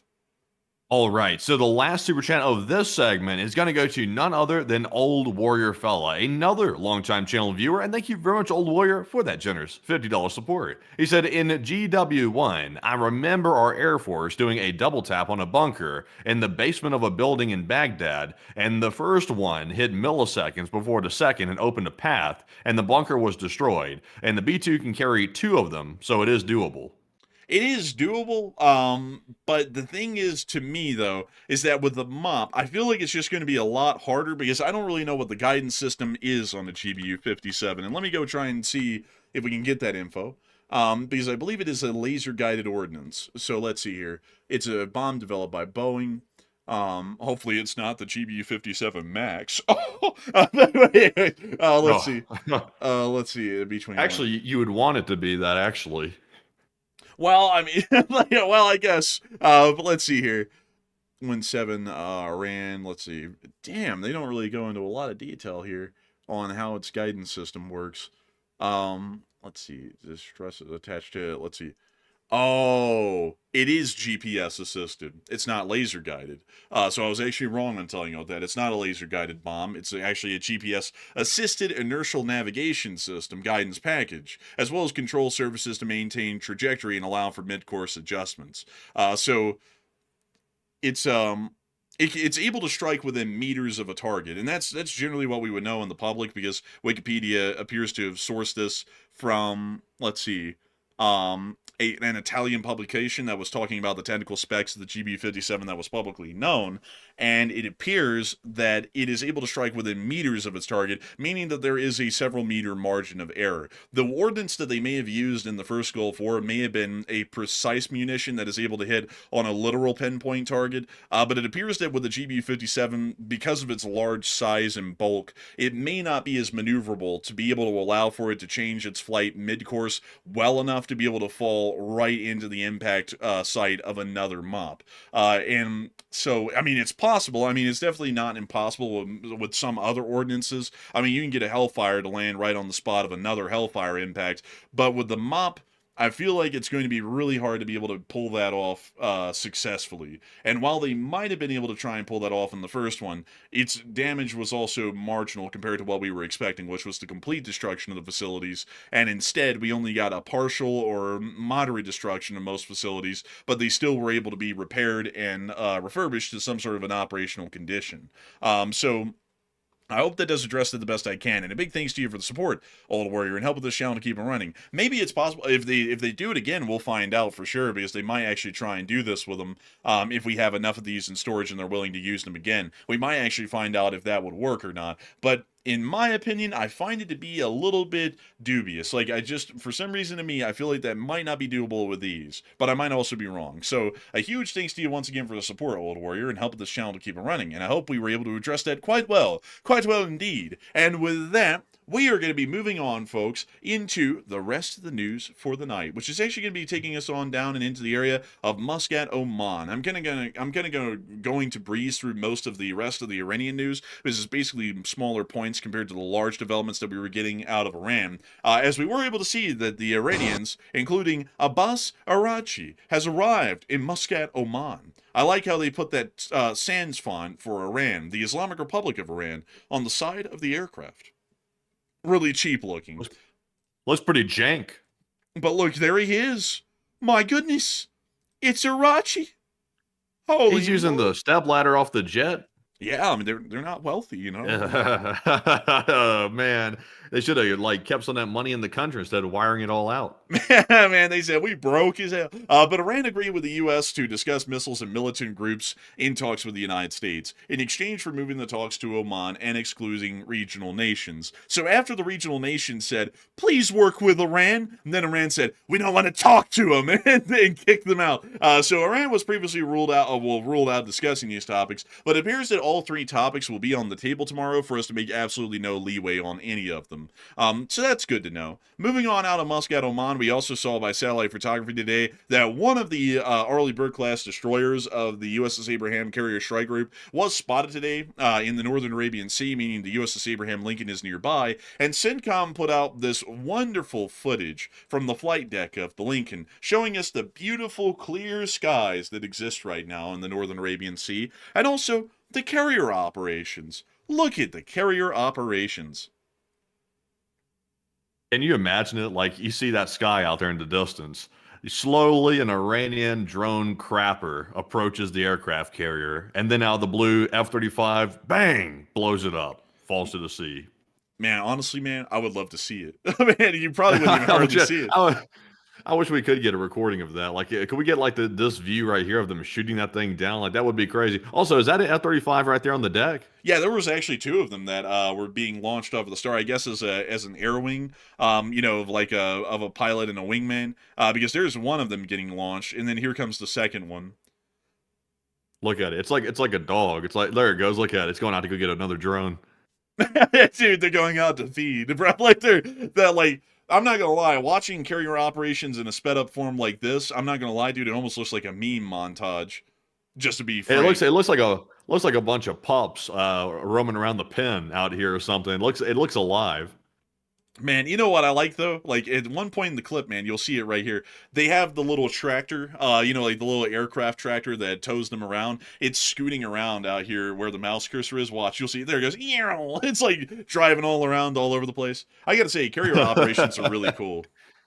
It is cool, by the way. It's like watching a bunch of dogs like with the snouts. Like, look at them sniffing around. Look at them. There's some more moving into position right there. Look at someone taking off. It's just, I love this. Also, that's a growler right there too. Look at that. Right there on the. They really got that dog in them, I tell you, the growler. Anyways, moving on from that clip, the Lincoln is operating in the Northern Arabian Sea. CENTCOM just wanted to let us all know. Moving on out of that and on into the area of Saudi Arabia, we are still seeing that large numbers of flights are ongoing at the moment, and we were able to confirm that more flights were being conducted into the Middle East over the course of the day, including these 6 C-17 Globemasters, which did fly into the area and were conducting apparently supply drop-offs or equipment drop-offs over the day. Additionally, we also were able to hear that the Israelis are saying that an ultimatum might soon be issued by the United States, saying either agree to what we're wanting or we're going to go to war, which is what we're generally expecting to happen at some point in the future. And we also were able to hear that Lindsey Graham, who knows what he's saying today, he just kind of changes that on the day-to-day, says he cut short a meeting with Lebanon's army chief after being told Hezbollah is not considered a terrorist organization in the context of Lebanon. Graham said Hezbollah has American blood on its hands and that the Lebanese armed forces are not a reliable partner with holding that view. Damn, folks, it's like Lebanon is a terrorist state or something like that, basically. Who would have ever thunk that one? Who would have ever thought that? A country that literally has the largest and best armed Iranian proxy group within it outside the Houthis, Lebanon, with Hezbollah literally running the country and literally having seats within the Lebanese parliament. I mean, who would have ever thought that the Lebanese government would have an apathetic view or a sympathetic view to Hezbollah? I would have never imagined that in my days. It's really crazy that the senator, who is a U.S. senator, mind you all, saying that like that's a revelation after talking to the Lebanon army chief, because I could have kind of already told you that a couple of years back, maybe decades back when I was born. I mean, I kind of could have popped out of the womb and gone, goo goo gaga, Lebanon's a terrorist state, because it hasn't really changed a lot over the past 25 years, But anyways, moving on from that, we have also been able to hear that the U.S. appears to be withdrawing out of Syria. In the area of Hasaka, we were able to see some U.S. Army helicopters apparently flying into some of the prisons that were still holding some ISIS fighters before Jelani's guys could get around to busting them out. We also saw that they were transiting themselves and the ISIS forces out of the country by C-17 and by ground today.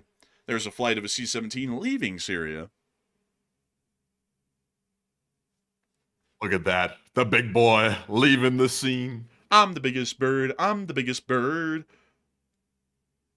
That thing's heavy. You can just tell by the way it takes off, too. Man, that thing is kind of a little sluggish right now. And also, lastly, we did get this footage of a U.S. convoy leaving Syria. Now, I think they might be withdrawing completely from the country. It sounds like they are, actually, and that bus is actually carrying ISIS prisoners. I don't know why in the world we're carrying around ISIS prisoners on a charter bus, but, you know, it is what it is. I guess these are the only ones we could find in the area. We were like, anyone want to transport an ISIS prisoner? Oh, our charter service will. They'll get padded seats and peanuts. Okay, we'll take it. Let's, like, just get him out of here, though. Before Jelani's guys come around and go, Aloha snack bar! And then release them and start screaming them so loud they actually run back into the prison. I say send them to Guantanamo. Man, I think Gitmo is a nice place. Hopefully there will be no enhanced interrogations going on at Gitmo anytime soon. Well, anyways, moving on from that, though, we have also been able to hear, moving on out of the Middle East, that the Ukrainians have done some big work today. And I mean some tremendous work. The Ukrainians have hit the Kapustin Yar testing range, which is where Russia fires off their RB-26 Rubesh IRBMs at Ukraine. Both of them have been fired from the Kapustin Yar testing range. And we were able to see video footage of the Ukrainians launching those flamingos at the Russians. Take a little look at this. That is the sound of the devil. And here we go. Oh. Man, I'm not going to lie, man. Out there on the front lines in Percross, man, the Russians going, Bled, it's nighttime. We have to stay still so that way the drone... What the hell? As it turns like daylight around them for like 2 seconds while that thing launched. Bro, like... Oh, my Lord. Those are some powerful missiles. Oh, there they are again. Those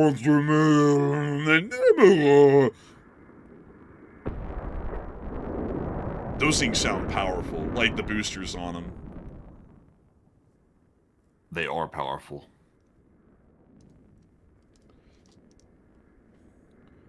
Man, I think you could use these as a weapon at nighttime near to the front lines. Just use them to blind the Russians. Like, point them backwards at the Russians. There goes another. Man, let them see the light. Let them scatter like roaches. Roaches.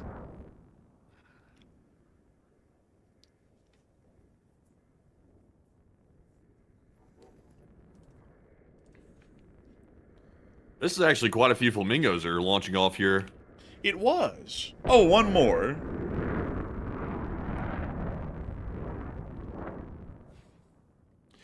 Most of these, from what we know, actually went to the Kapustin Yar testing range, which is right near to the Kazakh border, which you can see right here. This is where the testing range is within this general area. You see that some of it appears to have generally been abandoned at some point back at the collapse of the Soviet Union. It's never really been maintained since then. But the Ukrainians did hit the place, and we were able to confirm that through this satellite photography. This is before, this is the after. The areas that appear to be somewhat blackened are actually what we believe to be impact sites. It's wonderful. It's beautiful. We also were able to hear that that was the Iranian launch site, just in case you all didn't believe me. There's the source for that. This is where both of them were fired. And we also have a little bit of additional info that the Ukrainian state stated that it used the Flamingo missile on the Russians. How do you like that, everyone? How do you like that? I gotta say, it's nice. It's nice to hear. It's good to know that the Ukrainians are getting some use out of those missiles, because they talked about them a lot, and now they're finally getting to use them. Meanwhile, moving us a little bit north and into the area of Michurinsk, we were able to see the aftermath of the explosion that happened yesterday at the area of Michurinsk. Many of you all saw that when it was like the near-nuclear explosion that happened that the girls were screaming at. They were like, and then another guy said, but we also were able to see the aftermath. Today, this is what the area looks like. Ooh. That's as bad as I thought it was going to be, too. That explosion was huge on the camera. That literally, it devastated the whole train yard. Man. I don't think they're going to be railroading anytime soon out of Michurinsk. Also, somewhere else... Yeah, I think they got railroaded. I think they may have. Also, somewhere else within the area of the Tambov Oblast today, there was a little incident that happened. Just a small one. Oh, shoot. 249 на месте вызова.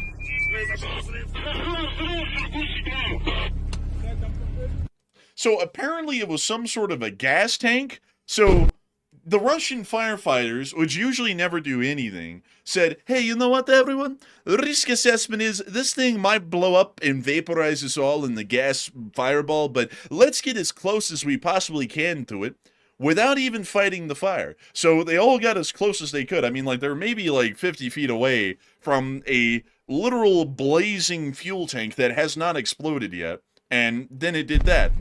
I mean, that's not good, you know, for most people's health. Generally, I would say that the risk assessment on that one should have been high enough that they should have just stayed back and kind of waited for the thing to explode and just kind of evacuate the area, because there was no way in hell, one, they were fighting that fire at that point, and two, it was ever safe enough to get that close to it. I mean, that was just straight stupidity. Also, we got to see that some other Russian firefighters must have been making their pay today, because down in the Cuban area, there was a gas explosion at a gas station that appears to have been caused by just completely unknown circumstances. It wasn't a Ukrainian attack or a sabotage or anything. The gas station just spontaneously combusted, which, crazily enough, this is actually a fairly common occurrence in Russia. This happens quite normally without anyone doing anything to lead to the explosion.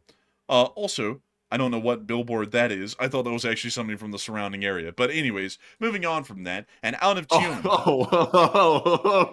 I just looked over and saw that. Okay. Oh, man. Man, Oh my like that goodness. was something else. But moving on down into the Moscow area, we also got to see that another irony today happened as well. This building here is the business center where the media outlets Izvestia, Ren TV, Channel 5, Zargrad, and Regnum are all located. Generally, these are considered to be propaganda networks for the Russian Federation. So this is basically propaganda center. It caught on fire today. Man, I guess the propaganda was so fire, it caught the building on fire. It's the liar, liar, pants on fire meme. Man, you see the Russian firefighters coming on in.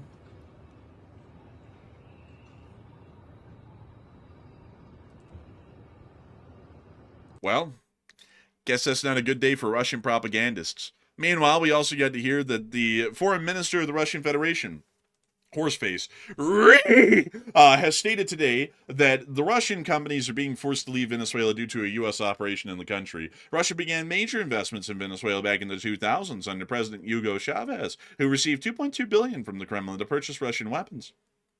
In the 2010s, Russia's largest oil company, Rosneft, became a key lender to Venezuela in exchange for receiving stakes in the country's oil projects. According to Reuters, between 2006 and 2017, the Kremlin provided a total of $17 billion to the Venezuelan government and the state oil company PDVSA.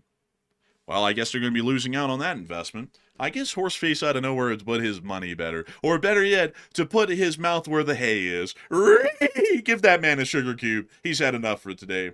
We've also been able to hear that the Russians are now pushing their demands even farther with Ukraine, and they've now presented a new condition for peace. Russia demands not only that the surrender of the entirety of the Donbass region, but they also now are stating that all countries involved in the negotiations must recognize the Donbass region as Russian. So not only are we making it nowhere with the Russians, they're actually demanding even more out of the negotiations to be able to meet their terms and end the conflict. So it clearly shows that the Russians don't want peace. Do I even have to say that anymore, folks? I think we all know that one. A lady up in the St. Petersburg area also burned down a drafting office today, and you can see that she was cooking that thing up Gary's way in this clip. Всех приветствую, дорогие друзья. Oh my god. Наш благотворительный... Hello, everyone. We're blowing up to loud. the eardrums. Like, damn. I'm going to keep that down at a low roar. So that lady just chunked some Molotovs allegedly at the place. Yeah, apparently. She just walked by and chucked them in. Damn, that's crazy. That's such a waste of vodka. I mean, really. I mean, you know, a lot of Russians are crying over that. That, you know, you never cry over spilled milk, but spilled vodka you do cry over. What are they doing over here? Huffing the smoke? Oh, no, this was earlier, back when the fire was started. I'm about to say, a little later, it's like hovering right over the smoke. Man, they're all just standing right outside of a literal burning building. Who did this? Why did they do it? Who would have done this?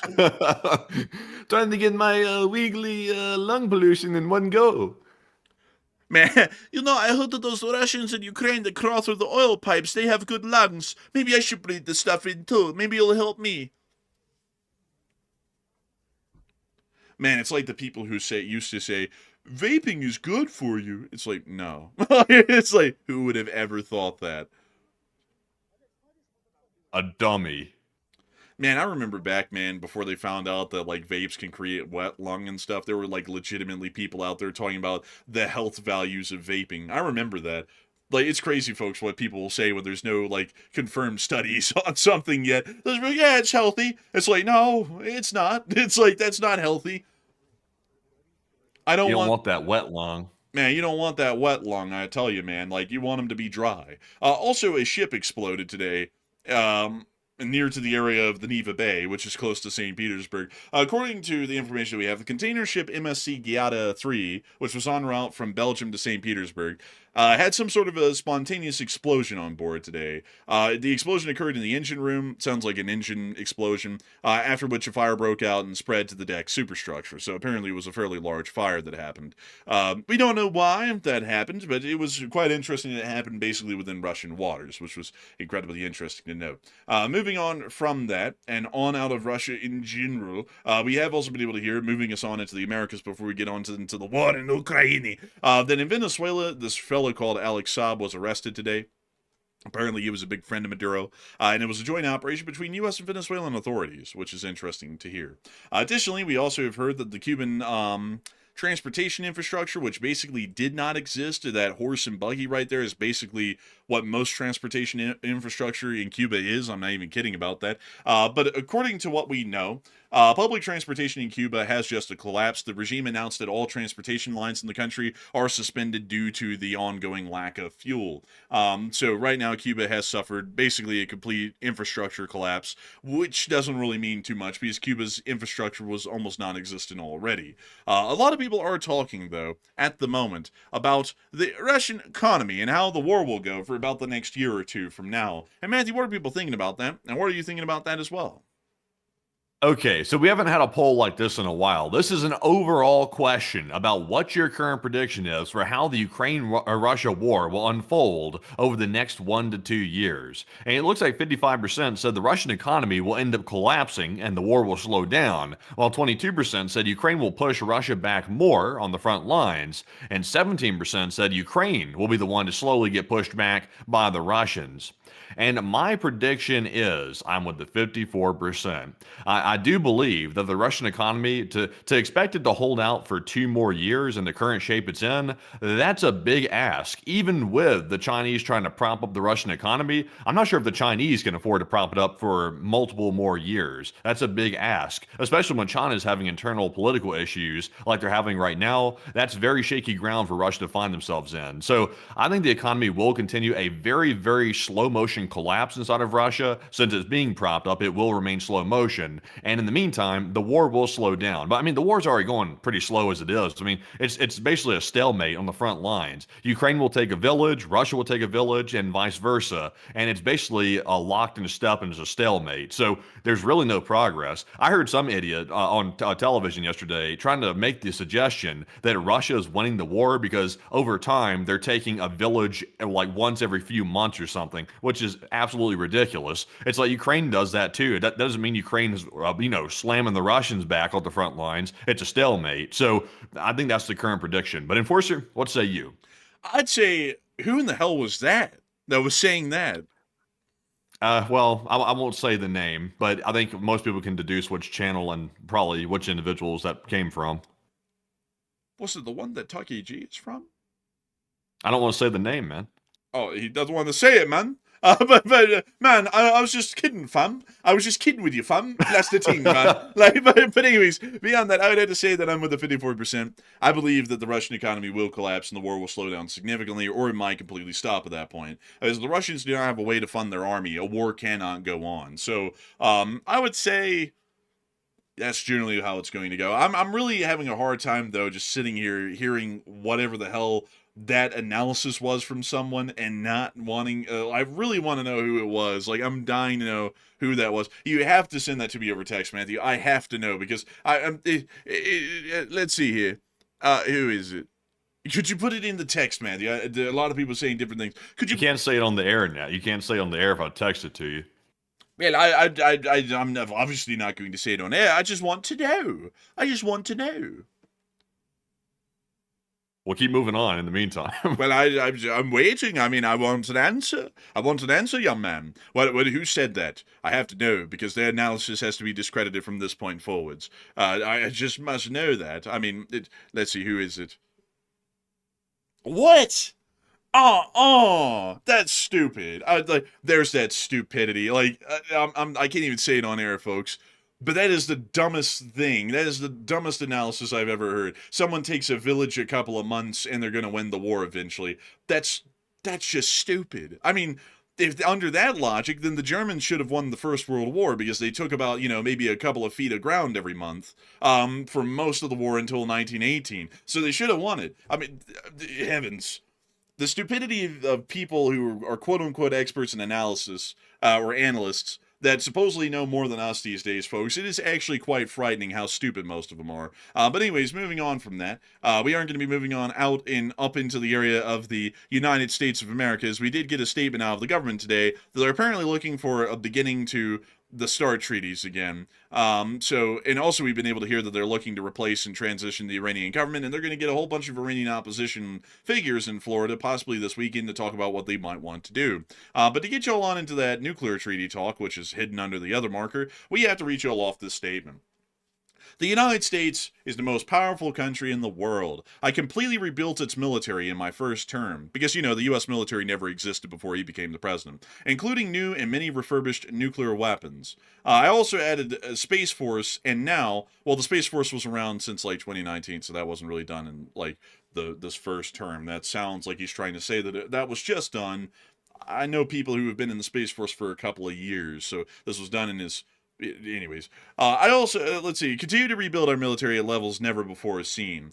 We are even adding battleships, which are 100 times more powerful than the ones that roamed the seas during World War II, the Iowa, Missouri, Alabama, and others. I've stopped nuclear wars from breaking out across the world between Pakistan and India, Iran and Israel, and Russia and Ukraine. Rather than extend the new START... Wait a second. Iran and Israel are not confirmed to have nukes. So how can they get into nuclear war? Ukraine doesn't have nukes. Only Russia has nukes. So out of all those that are mentioned there, only one of them was an actual potential nuclear war, and it was India and Pakistan. The rest of them, by definition, could not have been nuclear wars. But if I'm not mistaken, didn't that little ceasefire end up breaking apart, and then they basically told them to get lost, and then they negotiated their own ceasefire again after that, a lot like Thailand and Cambodia did? If I'm not mistaken. Pretty much. Yeah. Wait a minute.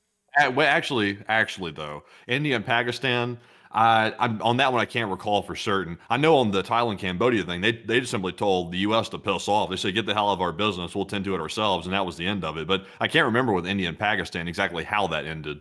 I'm pretty sure that was a fairly similar sort of an ending, where there was an attempted negotiation the first time by the United States, and then it basically flared up again, and then they basically told the United States to get lost. They would negotiate it on their own. So, did that really happen? I mean, the first go around, yeah, but the actual ending of it that's lasted till now, not really the case. But anyways, rather than extend New START, a badly negotiated deal by the United States that, aside from everything else, is being grossly violated, we should have our nuclear experts work on a new, improved, and modernized treaty that will also be grossly violated, because if the last one was grossly violated, then this one will be, that can last long into the future. Thank you for your attention to this matter. I don't know why every call, every one of these tweets is ended like a sales call or something, I don't know. But anyways, beyond that, though, apparently from what we can get out of this, folks, is that, one, the U.S. did not have a military before this guy became the president. Two, the modern battleship, which has as much fire as an Arleigh Burke-class guided missile destroyer,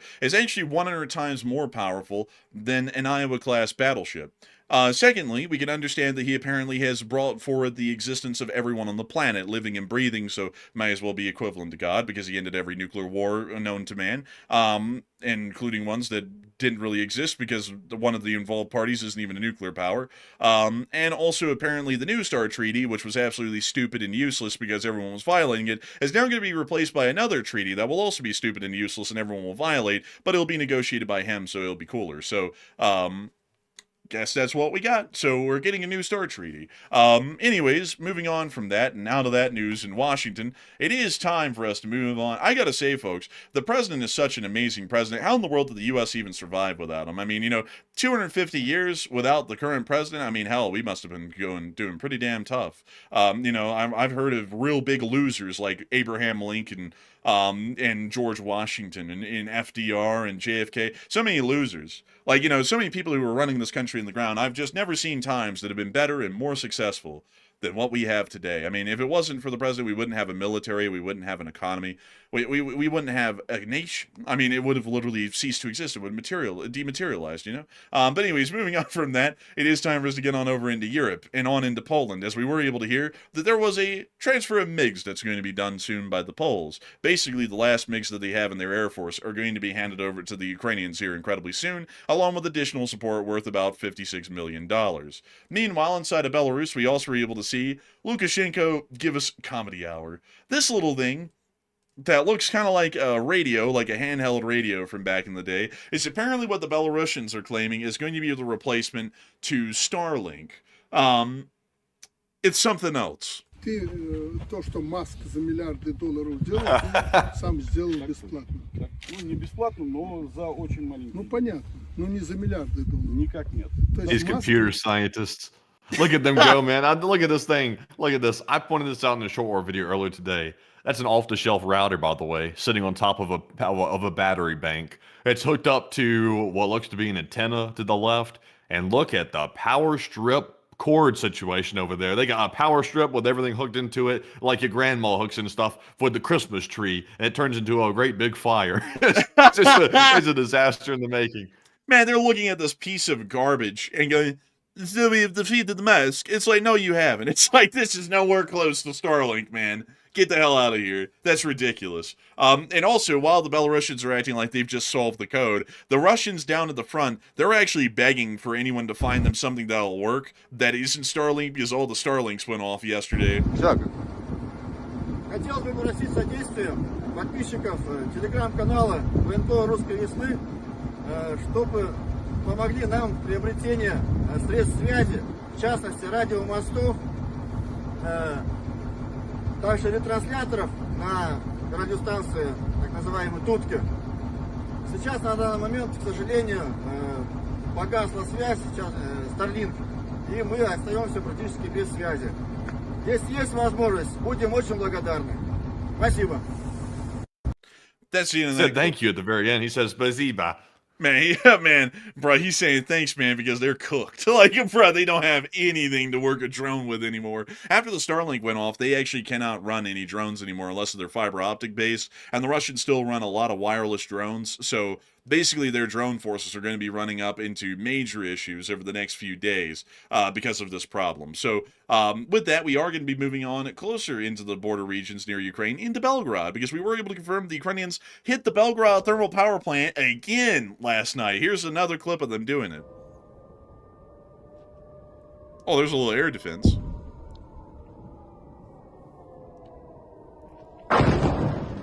Oh, hi, Maz. Ding, ding, ding, ding, ding, ding, ding, ding.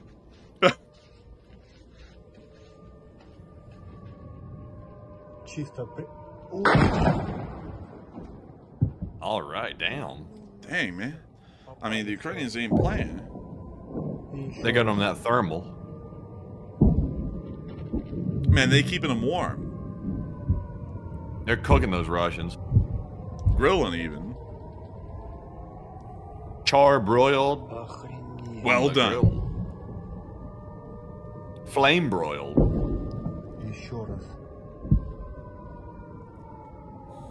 He couldn't come up with anything else. Man, he said issue. Like, man, like, oh, look, issue.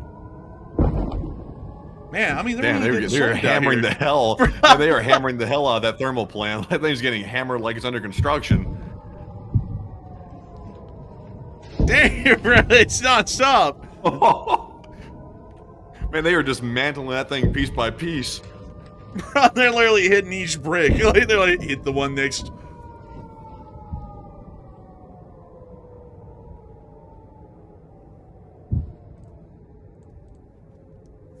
Oh, but I think they've stopped work for the day. Oh man, that was the end of the shift right there. Moving on, we also got another clip from another angle of these explosions. Oh, sounds like it's Russia's turn now. Huh.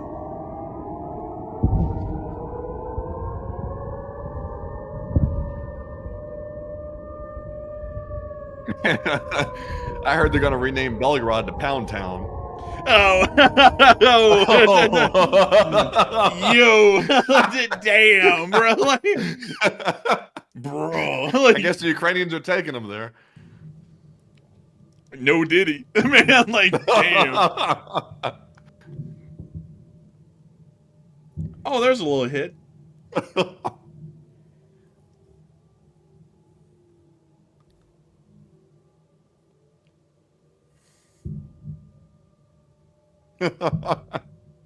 Oh man, that was a little unhinged. Sometimes you say things and then you think about it like 10 seconds later. You're like, yeah, like I might have been a little unhinged, but that's okay though. Bro, That's that was said so interesting. deadpan too, man. That's what made it even more funny. You're like, they're taking them to Pound Town. I was like, what? I was like, yo, hold on. Man, but they really are. I mean, like, there's a lot of impacts out there near the thermal power plant.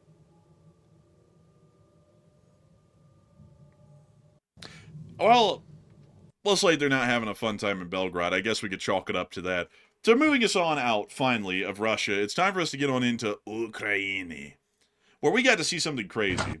In Kyiv, this Audi, which had been in the midst of an actual explosion from a Shahed that hit the city, was basically burned to a crisp, as you could see here. But it runs. It still runs. That is crazy. Mute it, by the way. Mute it. It's got bad copyright music coming up. Oh. Bro, I mean, I'm not going to lie. Look at that thing. That's insane. Look at that. That is crazy, man. That thing either got on fire or took a direct hit to the side of it. Oh, look at this. Here, you're about to get a good view. Look at that. How the hell did the Germans build a car that can withstand this? I mean, every body panel on the thing. Look at they're revving it. The engine's in good shape. Every body panel is charred on this thing, but yet it's still running. I'm not going to lie. I think Audi could run this one as an ad, and this would actually sell some more cars. They wouldn't say like Warsaw to Berlin on one tank or anything, would they? Oh, don't remind us of the war. Geschrieben That was Volkswagen. Oh, well, no, actually, Auto Union got involved in that business as well. Let's see. Auto Union, World War II. Let me go see if I can show you what they made back in the day. Let's see here. Let's see here. Let me see if I can show you what they made in the Second World War, because they... Oh, yes, the old SDKFZ 222, a product of Auto Union, aka what Audi eventually was turned into, because Auto Union was actually what Audi was called before it was Audi. But yeah, they also, went Berlin to Warsaw on a tank, Yeah, I guess you could say that here. What else this did is they make? very bland looking, but very, very interesting. Let's see. Supplied the chassis for the armored car, all-wheel drive. Oh, they also manufactured engines for the Junkers Company, which produced many aircraft that people would know from the Second World War, like all of these, including the Ju-87, the Stuka. So you can thank Auto Union for the engine, at least in that one. But a little bit interesting. Generally, this was one of their big things, though, was basically an armored car. But moving on from that, kind of a bland armored car, I will add, though. I mean, it is quite mundane looking. But anyways, with that, we are going to be moving on and into the rest of our news, into our location unknowns. We were able to see a slow-mo shoot-down with that M134 minigun on board that Skytrain. Take a little look at this. Look at that. They're laying into it, and they got it! Holy moly! It almost looks fake. It looks like a movie scene. Man, I'm not gonna lie, man. The way that exploded, it was like the Death Star exploding in Star Wars, man. I mean, look at that. Like, I'm not gonna lie, man. That looks just like it. Pretty cool. But anyways, beyond Impressive. that, I mean, quite, I would have to say. But also, a lot of people are wondering right now about that Starlink issue that the Russians are having. Is that going to make the war a lot harder to fight for now, or is it going to be no big deal? And Matthew, what are people thinking about that, and what are you thinking about it as well? All right. So, to getting into this poll question here, we are hearing claims that Ukraine is making that apparently Starlink has been cut off in Russia, although I don't think it was operating there in the first place, but I think the Russians might have found a workaround, possibly. I'm not totally sure. But the Russian forces are now panicking as they can't connect. So will this slow Russia down? 47% said yes, Russia will be slowed down dramatically, while 25% said it will have a minimal impact, and 19% said no, Russia has other methods available. So I would say the other methods that are available is the Bliat Connect that Lukashenko has come up with, and I wouldn't put any faith in that system. It looks like something that probably is a bit of a joke, to say the least. So I think it will slow Russia down dramatically. Now they have to basically find new methods to stay connected to their mobile drone attack units, which is a big feat because, they got to have satellites to operate these mobile connection systems. I don't think Russia really has that infrastructure. So that this is going to be a big deal for them for certain. So they'll have to resort to fiber optics or something like that completely to compensate for this. So I'm with the 47%. But Enforcer, what say you? I'm going to add to you 47% as well. This is going to slow them down dramatically until they can find some sort of an infrastructure replacement and also actual usable replacement for the Starlink system. So they're largely screwed in drone warfare until they can do that, and they might be taking months, maybe even longer, to even try and pull something like that off and replace the Starlink. So their drone warfare is going to end up becoming inferior to Ukraine's once again for that reason. And so with that, I hope that does address that well, in my opinion. And into our next location unknowns, we also get to see this very confused Russian. Ехали обратно, и какая-то хуйня прямо въебала под УАЗиком. Не знаю, что, и он сразу вспыхнул, сами едва успели оттуда съебаться, короче. Вот такие вот дела. УАЗику пиздец. Man, I like how this guy just put that out like he was reading a script. He was like, I do not know what hit under our vehicle, but it appeared to be something that flew under and blew up of some sort, and then it set the entire vehicle on fire. And then we hopped out, we made a run for it, and we hardly survived, but the thing is burning right now. Look. He'd be a good TikTok narrator. Oh man, the design is very human. But anyway, moving on from that, we also got the Russian casualty report for the day, provided by none other than Miss Disa, keeper of the records. Holy moly, no bobcats. But Miss Disa, keeper of records, did state that Russian losses for the report on day 1,443. Troop losses are average, trending downwards. Others are up. 1,351 drones shot down is the second highest daily loss, just short of 1,355 yesterday. 200 vehicles ranks as the 8th highest daily loss. And over the past 24 hours, we have been able to confirm that 770 Russian soldiers have been wounded and killed, along with 5 main battle tanks, 4 armored personnel carriers, 60 artillery pieces, 2 MLRSs, 1,351 drones, and 200 supply trucks. All in all, pretty good to see. Moving us on out of the location unknowns, it's now time for us to get on up into the Kapyansk front, where we were able to see that the 13th Khartia, which is a brigade of the Ukrainian Armed Forces, was hitting the Russians while playing death metal, which is very fitting. Is that a Russian in the middle of the weeds? Oh no. You know the real death metal? Like there is a real death metal. Oh really? Yeah, it's uranium. Oh man, I think it's also plutonium. And also maybe Yes. Yes, but anyways, moving on down to the Severovsky Forest.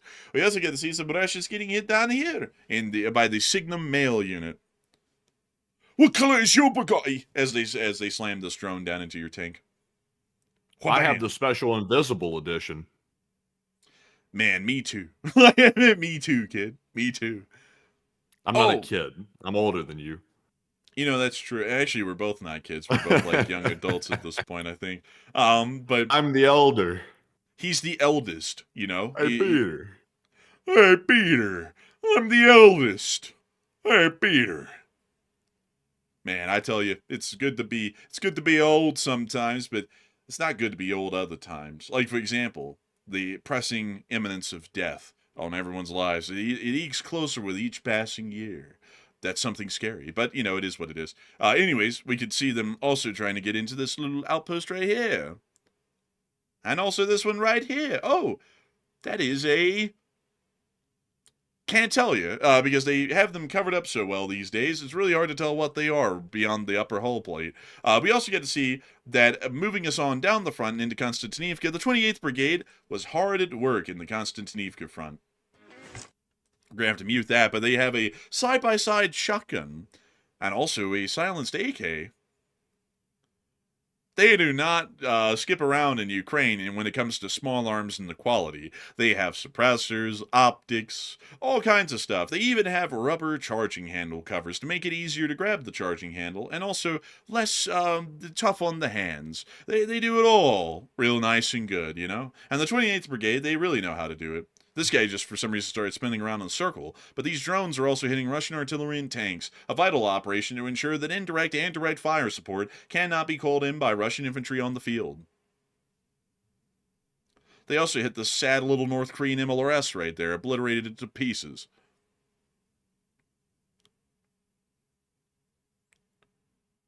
Oh, lordy, lordy. Look at this, all this debris. I mean, they're blasting right through it. They are blasting right through it. Oh, they were drifting it, and it didn't help at all. And they got this car as well, and this truck, and this buhanka, and that other truck, and this real crappy buhanka. And that one's blowing up down there on the street. They're about to get this little Lada Niva, and they're about to get this Desert Cross. And they're about to get these Russian soldiers. Hubliat! And they're about to get this ATV. This guy's got a stick. Didn't use it. They're getting these infantrymen as well. Just not That was a fire stick, actually. Just not a good day to be Russian infantry, you know? It's a tough one out there. Oh my goodness.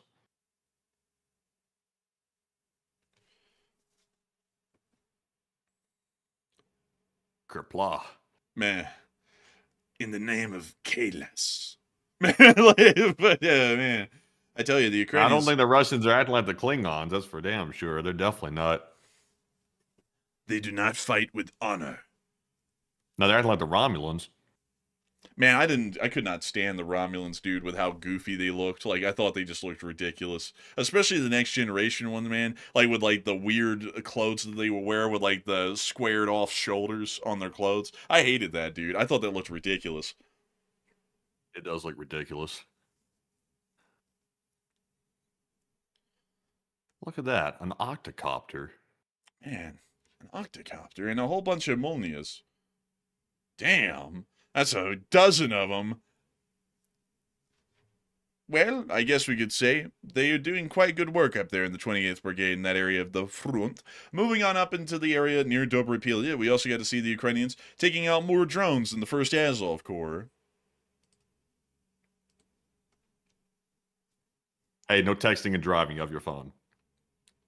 Yes, I will be home for dinner tonight, he says, as this guy pops up. He's like, oh, drone. He's like, no way. Let me get my free bonus points here. Pop, pop, and there goes the drone. Now the road's clear. They can keep going. So then he hops back in the vehicle. He's like, we good.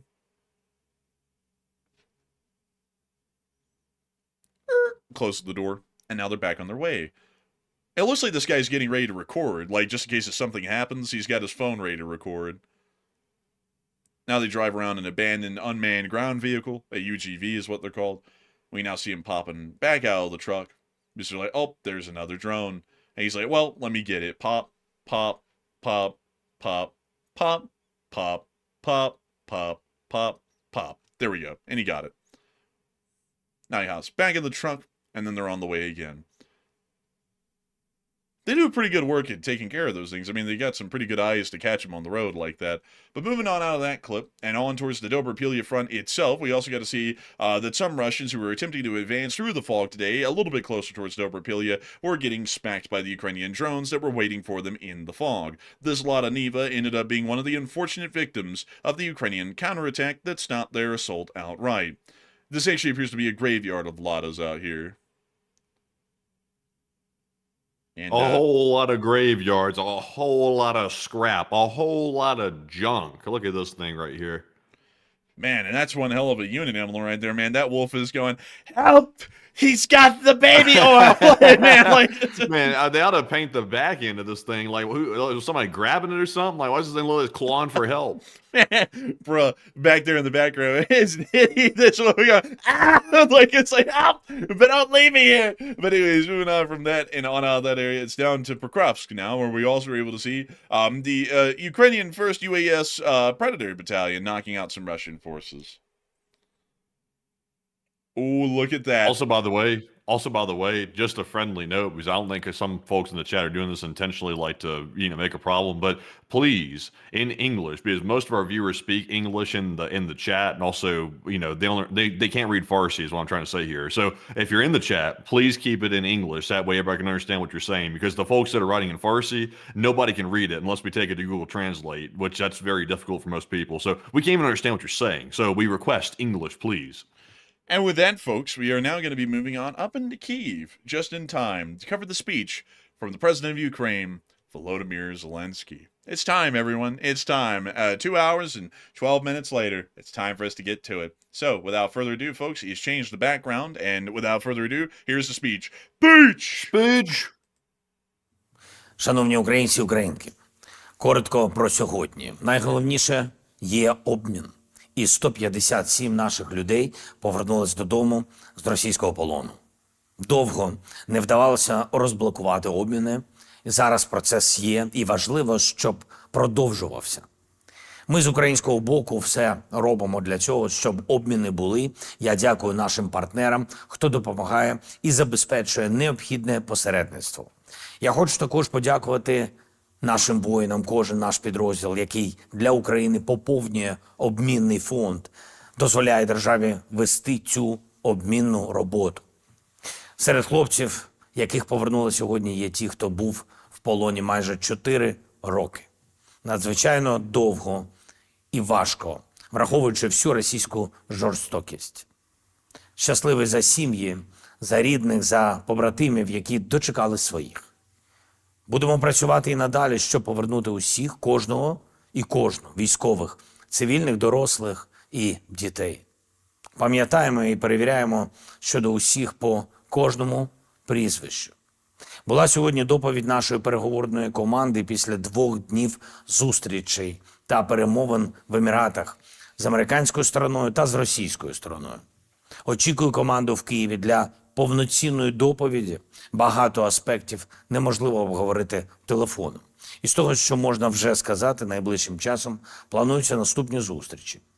Вірогідно, в Америці. Ми готові до усіх робочих форматів, які можуть реально наблизити мир та зробити його надійним, тривалим і таким, що позбавляє Росію апетиту воювати далі. Важливо, щоб ця війна закінчилась так, щоб у Росії не було винагороди за агресію. Це один з ключових принципів, які повертають і гарантують справжню безпеку. Я дякую всім нашим партнерам, які нас в цьому підтримують. Сьогодні був з візитом в Україні прем'єр-міністр Польщі Туск. Я вдячний Польщі за всю підтримку України, наших людей, нашої незалежності. Ми це цінуємо. Нещодавно у нас була також хороша зустріч з президентом Польщі на заходах в Литві. Дякую кожному поляку за те, що Польща серед тих в Європі, хто дбає про безпеку. Сьогодні ми багато говорили про енергетику, про оборонну співпрацю. Є у нас домовленість про спільне виробництво дронів та іншої зброї. Разом ми будемо це робити. Я говорив сьогодні також з прем'єр-міністром Швеції. Я вдячний за те, що є новий енергетичний пакет зараз для України обсягом $100 мільйонів. Дякую, Ульфе. Це дійсно допоможе. Ми обговорили і спільну дипломатичну роботу. Те, що разом зі Швецією, разом з усіма нордиками ми можемо реалізувати. Дякуємо партнерам. Ще одне. Був сьогодні на доповіді генерал-майор Хмара про операції Служби безпеки України. Хороші є результати. Я погодив нову роботу служби. Нові бойові операції. Ми будемо і надалі послаблювати ворога. Також я хочу відзначити наших військових. Вони знають, про кого я, про кого конкретно. Хочу подякувати їм за уміння дістати навіть таких об'єктів, як полігон для запуску «Орешників». Наші «Фламінго» відпрацювали. Відчутні результати і у підрозділів на передовій, попри надзвичайно несприятливу погоду, надзвичайний холод та багато інших складнощів. В січні вдалося втримати результат по ураженню окупанта. Грудень – показник був 35 тисяч убитих та важко поранених окупантів. Січень – 30 тисяч.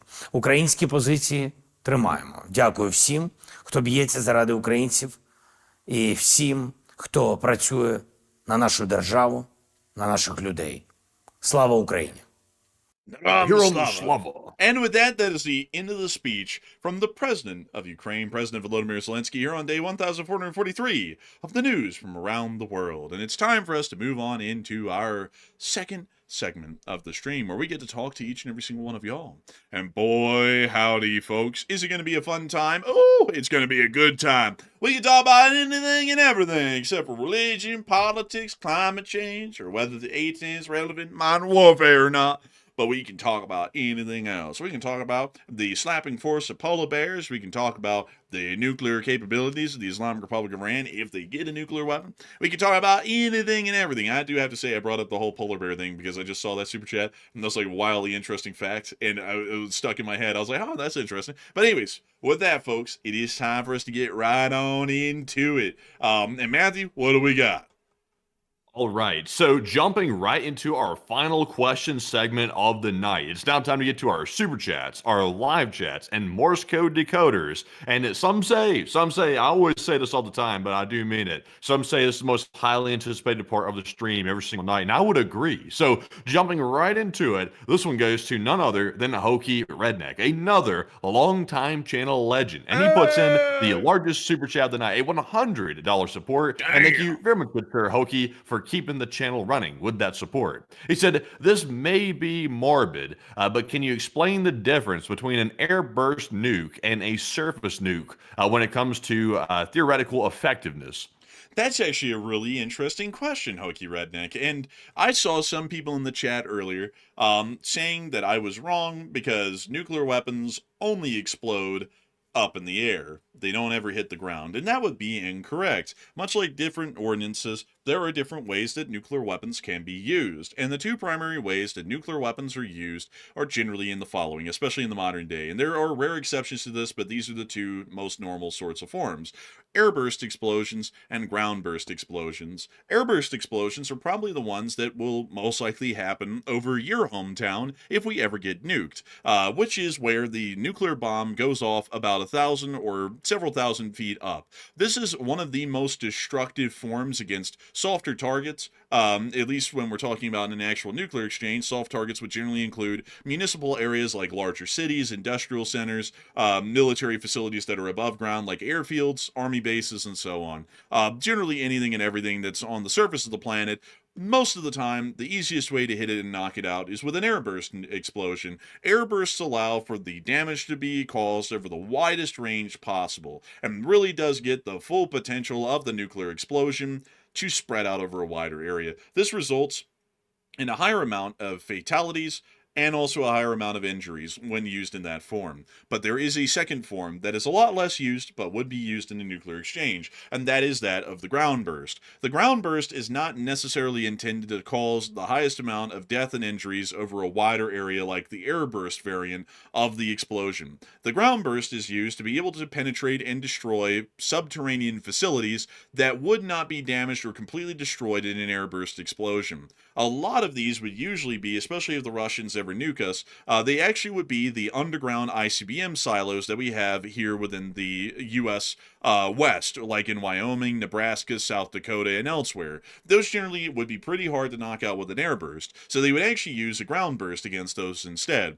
A direct ground burst near to the area of an ICBM silo within a close enough proximity can actually completely destroy the silo without ever directly hitting it. And those would generally be the areas that would be used the most. Ground bursts would very rarely, if ever, be used against a place like, say, New York City or Salt Lake City or Birmingham or LA or anywhere else, because it doesn't really make a whole bunch of sense. They're looking to knock out the highest amount of the population that they can, and they're also looking to destroy the industrial centers as well. So generally, an air burst is what would be used in that in that sort of a situation. And in general, when we're talking about a situation with, say, the Russian Federation, the United States uses the exact same sorts of tactics and strategies as well. Air bursts for municipal areas, and then if there's any sort of ICBM silos or subterranean targets to be hit, then generally a ground burst would be used. But that's the real difference between the two. It really just depends on whether it's a enclosed target in a bunker or anything else.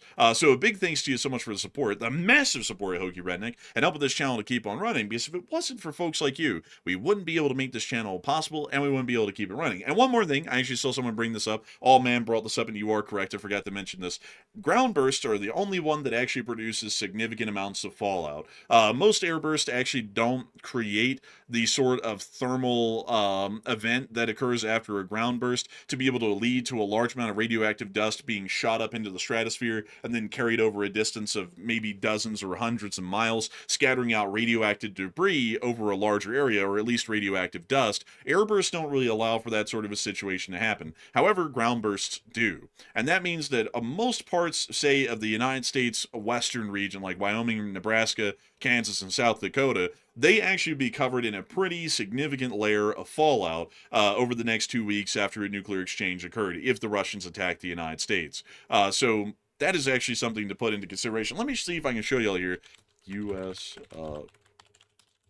Let me see. I believe there is a map that the U.S. government put out at some point actually showing what it would be. Here, I think this is it. Yeah, here we go. This is the Defense Department's map, I believe from the 1980s, that was showing where in the world the fallout would be the greatest. Of course, this will have changed by the present day, but this is about the closest that we could get. If the Soviet Union... We don't get any. We don't hardly get any at all in Salt Lake. Man, we good. Man, Oregon is clean. Like, Oregon is literally unaffected. I don't know if they want to be proud of that or sad about that they're not considered important enough by the Soviets to be nuked. I think we're going to create conspiracy theories now because, everybody was saying, what's the real reason they moved to Utah out of all the places? That was a strange move to make from Alabama. People are going to be saying we did it because we thought nuclear war was coming or something. That's why we moved here. That was not the reason, by the way. We just wanted the scenery.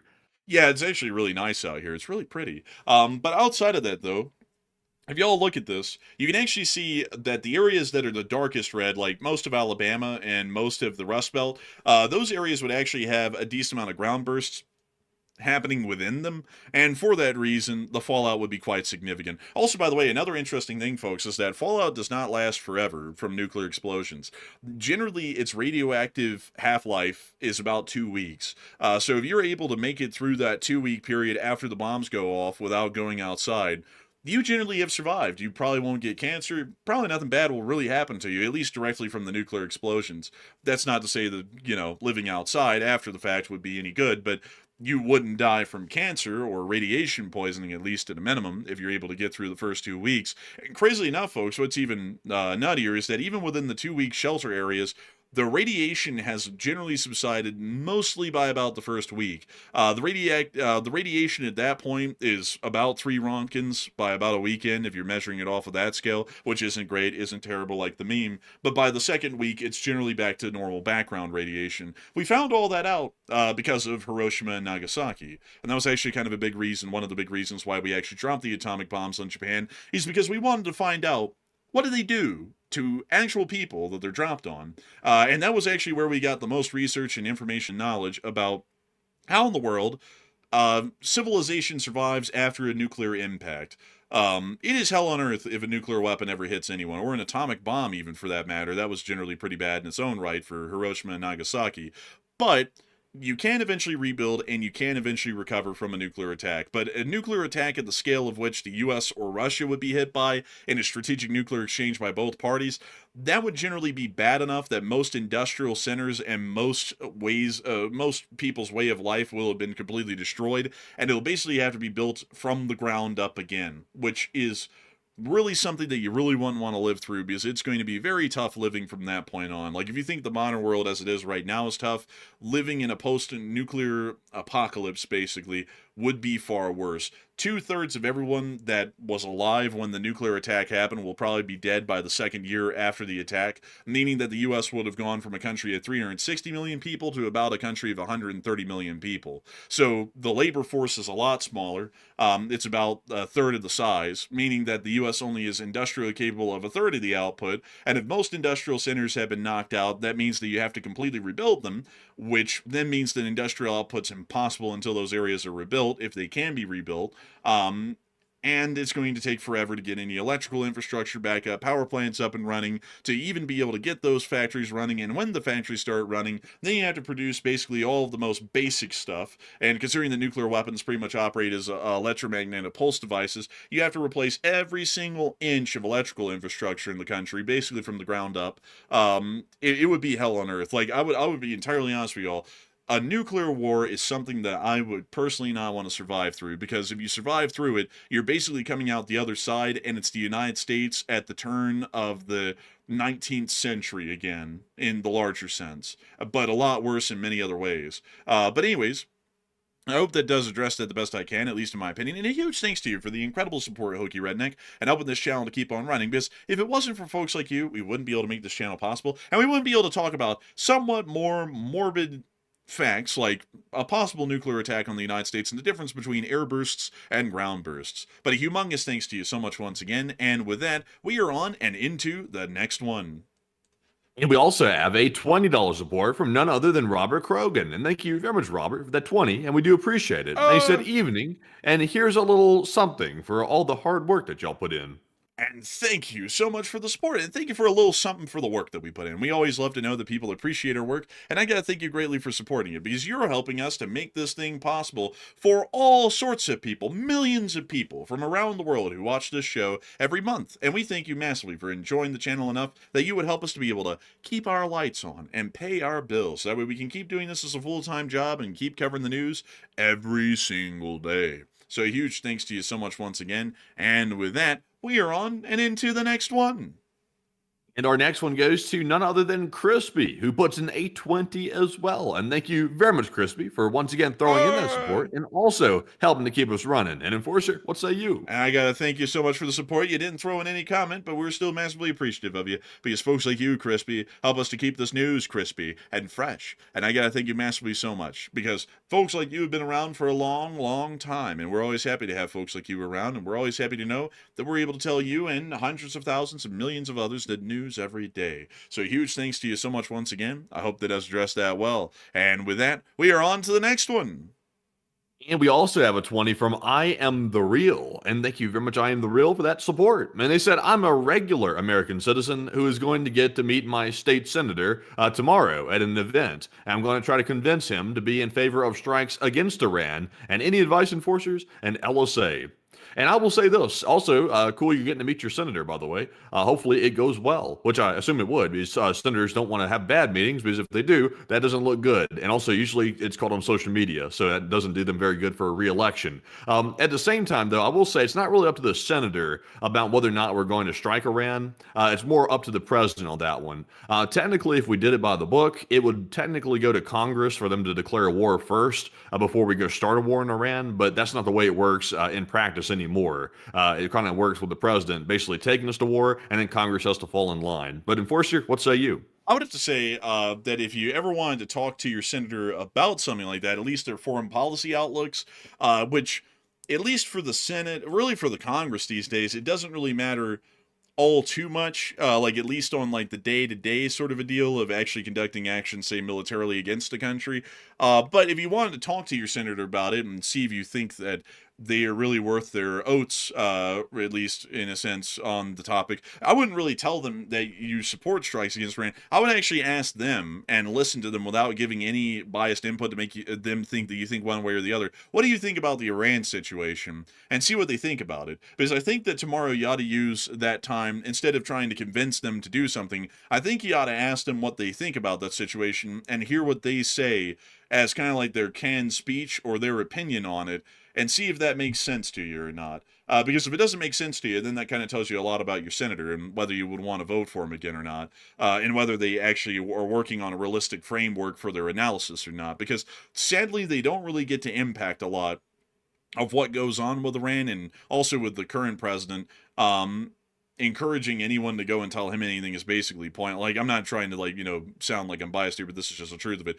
Trying to have anyone go to the president and tell him something, he takes offense to that because he thinks he knows everything, basically. So telling your senator that you encourage the strikes, even if your senator tried to go and talk to the president, if the president has his mind made up to strike him or not, that senator probably won't have much of an impact on that, sadly. So I would really just listen to the guy and see what he says, because if he said, like, I'll tell you what 2 things he might say and whether it would be good or not. If he says, I generally support strikes on Iran because it's putting American lives at risk, the fact that the Iranians are developing nuclear weaponry and also intercontinental ballistic missiles, and they're also threatening our sphere of influence inside the Middle East, and so for that reason, I believe that it's a strategic imperative that the United States conduct strikes on Iran, both to protect citizens at home and our strategic interests abroad, that would be a very good answer. And that shows that he's living in reality and that he's generally speaking sensibly. Now, if he said something else like, now I will say this, depending on what party they're from, because depending on the party, they're going to say something different here. If they say something that sounds like a canned party line, which right now it appears that the one that's leaning more towards the president is, God forbid the Saudis get one, then he's basically just repeating whatever the people above him are saying. He's basically an automaton. He doesn't have his own thoughts. If he's leaning to the left, he might say something like, we have to avenge all of the people on the ground in Iran that, were so ruthlessly executed by their government. And there's nothing wrong with that sentiment. I mean, honestly, that's not a bad one. And that's generally what we would be conducting a military action against Iran for originally. But then you will also know that they're generally taking words from the top and they don't create their own opinions because they want to be as mainstream and likable as possible. So then the other thing that they could say, and this is the one that I would say is a very bad sign, out of what would be a good statement, what the 2 political party lines or slogans would be, and then the bad statement here would be the bad statement. If they say something like, I'm against military action against Iran because Iran is not our problem, then they're stupid. Like, I would never vote for that person again. And if you have voted for them before, I would tell you to just vote for someone else that would run in the primary for that party, or just go vote for someone from a different party. Because if they say something like that, they're living in a false reality. Iran has a lot to do with us, even inside of the region. Even inside the Middle East, they are a huge threat. Because in the Middle East, if they are threatening our strategic position there, they are possibly threatening our control of Middle Eastern oil resources, which are incredibly important for U.S. economic function. So if they cannot put 2 and 2 together in that regard, I generally wouldn't be a big fan of voting for that person again if they were my senator. And then there's one last thing that they could say, and this one I also consider to be quite heinous, is that the U.S. must do everything we can, including sacrificing the United States of America, to defend Israel. I'm all for helping out allies, but making it sound like an ally is worth destroying the United States to protect, that is such an irrational perspective, considering that we are Americans and we are American citizens, and that elected representatives should be looking out for the best interest of the United States first and foremost, and if that benefits our allies, then that's great. I would generally say that that would also be a pretty bad statement to hear, considering that Americans should be at the forefront of an elected representative's thoughts and opinions on what would be in their best interest, not in the best interest of an unelected population of people in a foreign country that have their own government that that person is not elected to represent. So I hope that does address that from all avenues, but I would generally ask them what they think instead of trying to encourage them, so that way you could get an idea of who is your senator and what do they actually think and what do they work off of. But still, a huge thanks to you so much once again. I hope that does address that incredibly well. And with that, we are on to the next one. And we also have a $20 support from 2 Vikings who said, is that LSA piece at the beginning an original piece? And if so, how'd you guys get it made? It's very sick. Yes, it is an original piece. I actually composed the song. Well, I I made the lyrics for the song, and then I actually used an AI music generator and put in very specific instructions, and generally got the kind of like melody that I was looking for, and it took about 150 tries to get it. I was doing that for literally 2 days straight, I was like, yes, there it is. That's what I'm generally looking for. So then once I got that done, we had the AI made version, which actually has a choir in it, and that's how you can tell the difference between the AI made version and the real version. And then after that, I brought the actual song to a composer that works for Disney Pixar called Marcos Barilari, and I said, hey, I want that made into an orchestrated score as an instrumental. And so then he worked on that, and then we went to Budapest Scoring, which is an orchestra in Budapest, Hungary, that does soundtracks for fairly large movies and shows like Squid Game, Die Hard, and such things like that. And then we had them actually orchestrated, which is the finalized version that you hear on air. So that was the whole process that we had to go through for that, and that is the only original song that we have ever made on the entirety of the channel ever. Like, that's the official song of the channel. It's the white and gold, the anthem of the LSA. And it took a lot of work to get that thing composed, well, for one, and then to actually get it orchestrated eventually, which was a huge bit of effort in itself. The only place you'll hear the original orchestrated recording for now is in our intro. We don't have a standalone video for it. Eventually we might, like on the 5th anniversary of the LSA, which will be coming around next year. I'm actually planning on a lot of celebratory stuff, because the channel existing for 5 years in itself is going to be crazy to think about. So we're going to have a huge, basically year-long celebration sort of a thing for that, for the 5th anniversary of the channel and the LSA. And then we might actually make a standalone video for the LSA anthem at that point, because I know a lot of people love it, and I actually love it myself. I think it's really good sounding. So I'm kind of biased. I did make it, so I'm very biased in saying that it's good sounding. That's my personal opinion, because I made the thing. But still, a huge thanks to you so much for the support and helping this channel to keep it running, and I hope that does answer your question. And with that, we're on to the next one. And our next one goes to Live Animal, who puts in 20. And thank you very much, Live Animal, for that support. They said, Iran has tasted blood by holding ships hostage. And if the USA lets Iran go after the effective blockade, will it reduce U.S. deterrence in the future?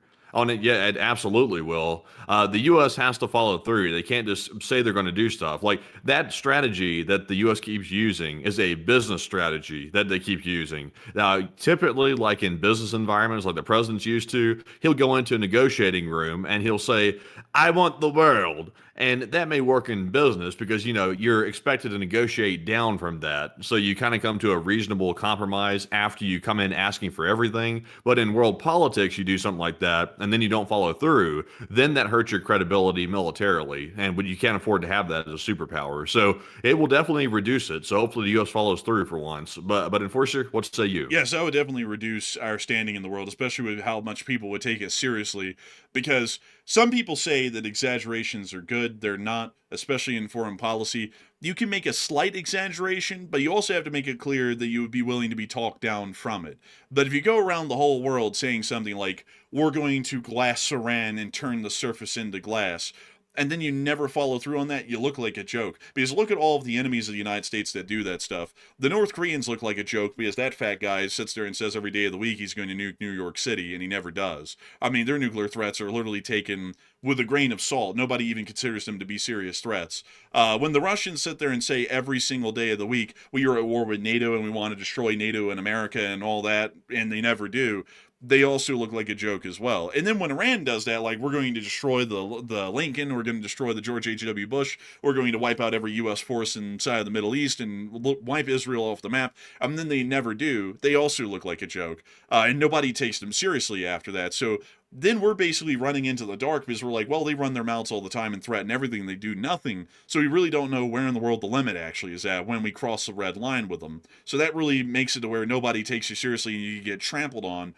or you get in a situation where you get yourself into a shooting conflict when you really didn't want to. So you have to be careful with that sort of stuff. You have to make it clear that your statements are law, and so you can't exaggerate a lot. Like if you say, if the Iranian sees another ship in the Strait of Hormuz, we are going to war.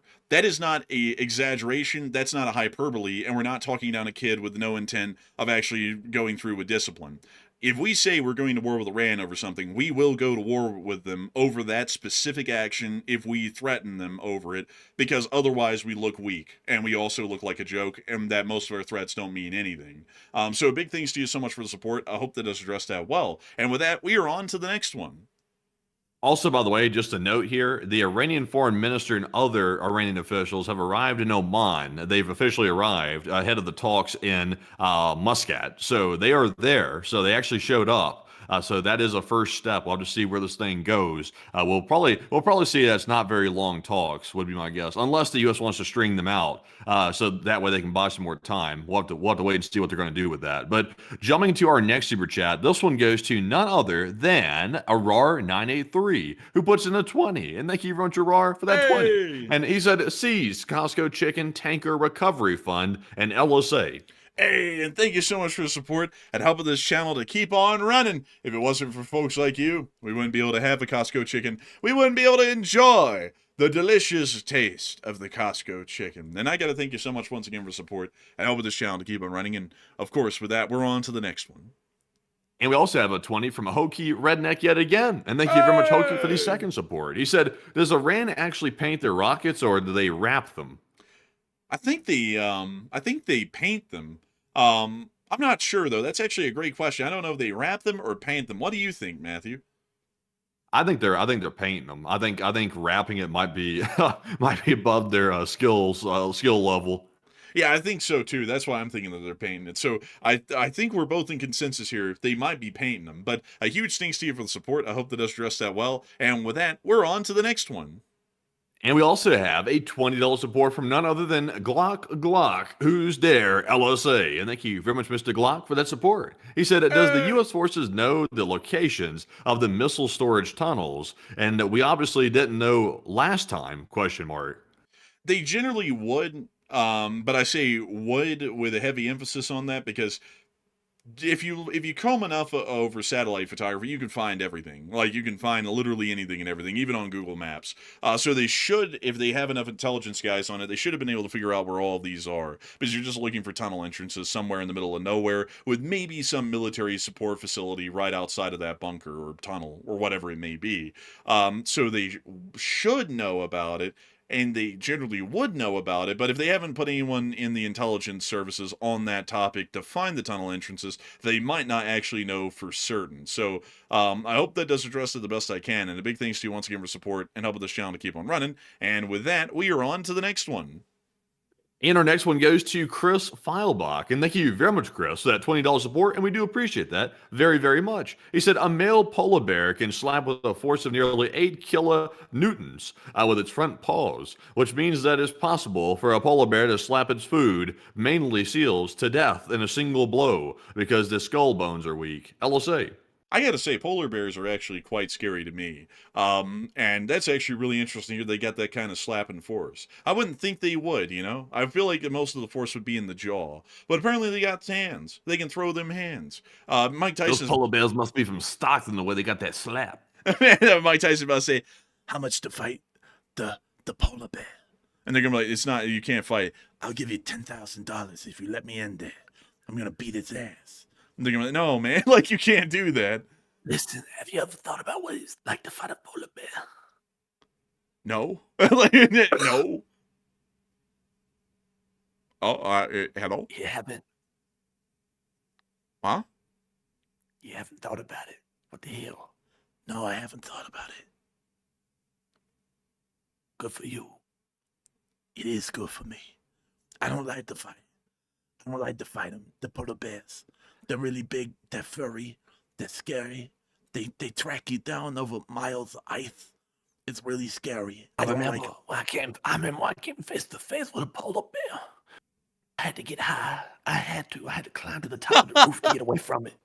Man, bro, Mike Tyson would be the guy to sit there and go, he's going to start crying in front of the polar bear, and the polar bear will be like, yeah, you better be afraid. And then Mike Tyson would be like, "I'm crying because of what I'm about to do to this bear. Like, I'm about to rip his soul out of his body. I'm gonna eviscerate this thing. I'm fighting with a demon inside of me. I have to destroy this bear. My fight isn't with you. It's with the demon inside of me." like he's about to do that to the bear. Oh, man. That poor bear. I actually stole that skit from someone else on Instagram. It was the funniest thing ever. But, man, I got to tell you, man, polar bears are something else. And I do thank you massively for the support, Chris, and sharing that interesting fact with us. Because I actually did not know that about polar bears and slaps. So huge thanks to you so much once again. And with that, we're on to the next one.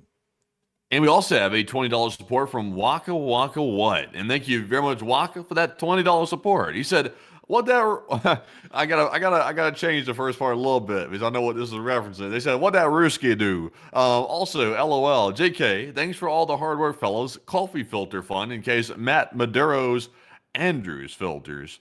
Oh, I see what you did there. You think I'm doing a precise exfiltration of the filters, you think. But it's not the case. It's not the case at all, I tell you. But thank you very much, Walker, for that support. And Enforcer, what say you? And I do thank you massively as well for the support and helping this channel to keep running.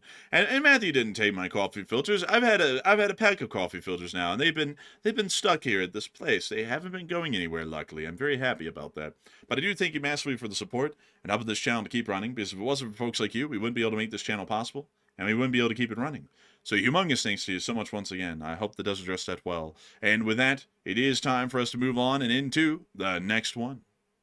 All right, and our next one goes to none other than Chef Danny B. It is the chef of the LSA, and he puts in a $30 support. And thank you very much, good sir, for that support yet again. He said, good evening, Enforcers, and all the beautiful people of the LSA. Chef Danny here, and I'm in a way better mood today, but I'm quite confused about what we are doing in Iran, and are we there to overthrow the government or what?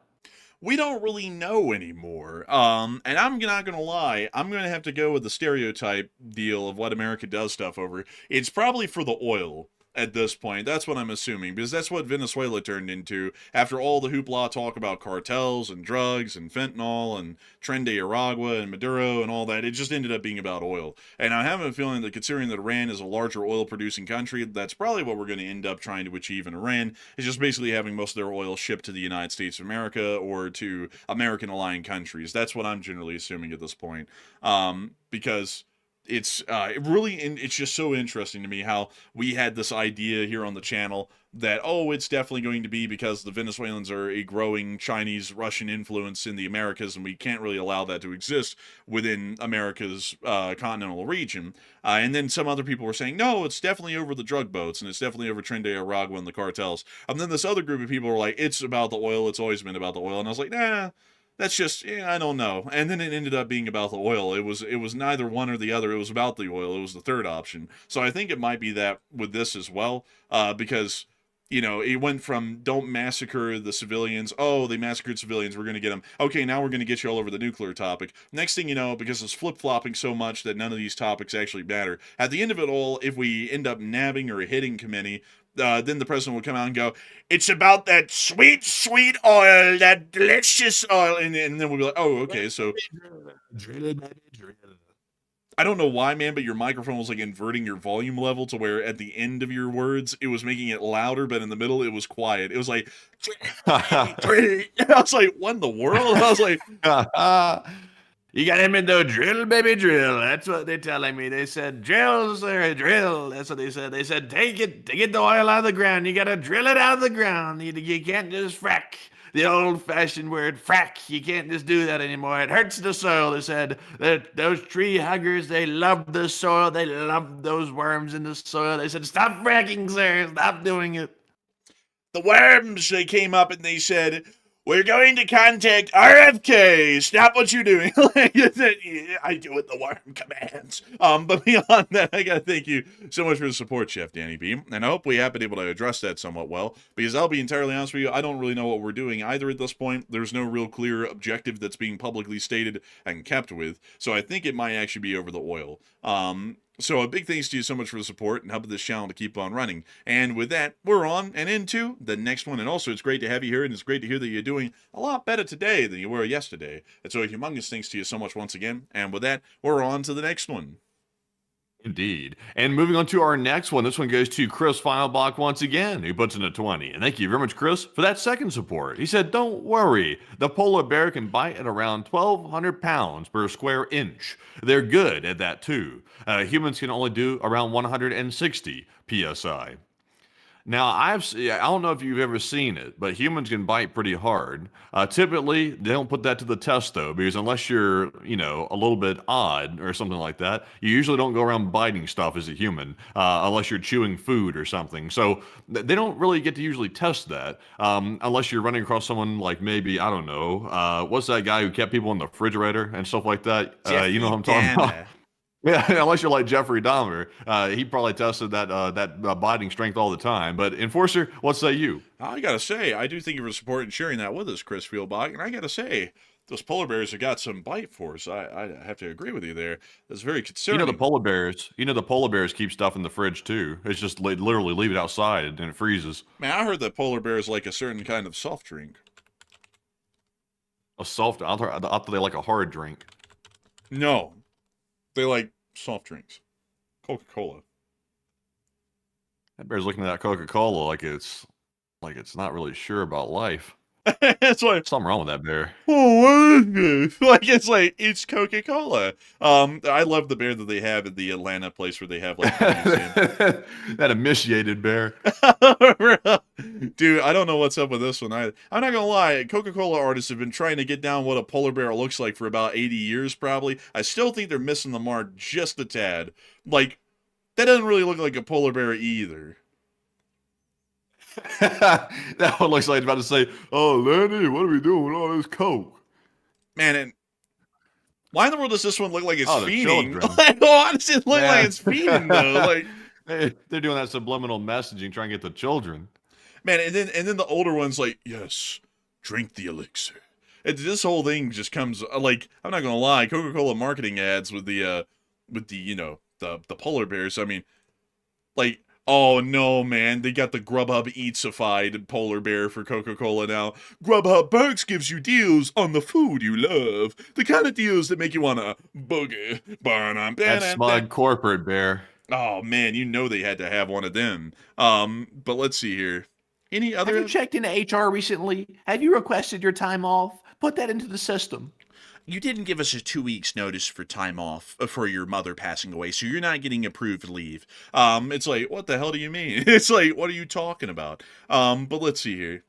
Man, that ain't no Coca-Cola bear. Hey, that right, that is not the Coca-Cola. That's that thug bear off that cartoon. This one? No, that one you were just on right there. That's off that. Don't, and people better not ask me how I know this. I just happen to see it on short videos. I don't watch these cartoons. But that was off that Zootopia movie is what that was from. Look at this thing right here. I think it had crack before it had Coca-Cola. Bro, this one sitting there going, eat me, do it for you. Man, it's like, yo, this thing's rough. I bet this thing right here can tell you the exact price of a spool of copper by just looking at it.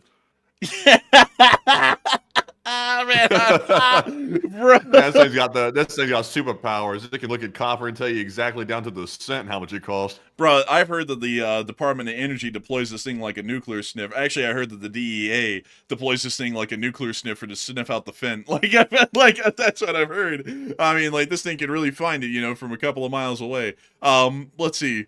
What the hell is this one doing? Man, I don't know. Oh man, I feel like you need to call the authorities on this one. Bruh, I don't trust that one. That one's got that John Wayne Gacy stare going on. Like, I don't like that. And also, why in the world is this one Brazilian? I mean, what's wrong with that? Well, I mean, don't polar bears live in like the Arctic? I mean, that's like nowhere close to Brazil, Like that'd be like having an American migration. Migration, perhaps. Man, they've fallen on tough times. They had to go and start deforesting the It turns out Amazon. it's a whole new thing. They said it's a new convoy. I mean, it's a new caravan. It's trying to make its way all the way up to the Arctic Circle. That's what they said. They said, sir, they want to get behind the Arctic Wall. I said, the Arctic Wall just got 10 feet taller. They said, sir, they're just going there to sell some beverages, sir. I said, I don't care. No caravan. The polar bear has been conducting unholy crimes in Chala and shall be punished by drinking Coca-Cola. Guantanamo bear. What does this one do? Man, they got him in the white torture room too, where it's all solid white, like everything's white. Oh my lord! That was actually put him in the stress position. Oh no! Like not the stress position, man. Let's You know how see. they gave all those heinous names for all those actions and stuff at Guantanamo? They were like the stress position was actually way worse than a stress position, but they used all these like very like coddly names for all this stuff. It's like y'all are really underestimating how these things really are on purpose. That way it doesn't sound as bad as it is. I think Man. that they put this bear right here through one too many stress positions and got stressed out. Bro, I think this one is beyond mentally broken. This one looks like it might have lost it. Let's see. I What lost my marbles in Guantanamo. what the hell is this one doing? It's eating a sock. It's or a eating its scarf. foot. Oh, sorry, shock. Like, what's the other bear looking at it like, what the hell wrong with Lenny? Man, this one, this one, like, what the hell is wrong with you, dude? Can you just act normal for 5 minutes? No. It's like, okay. What the hell are these? That looks surreal. I don't like that. Bro, this one's pogging. Yeah, whatever that means.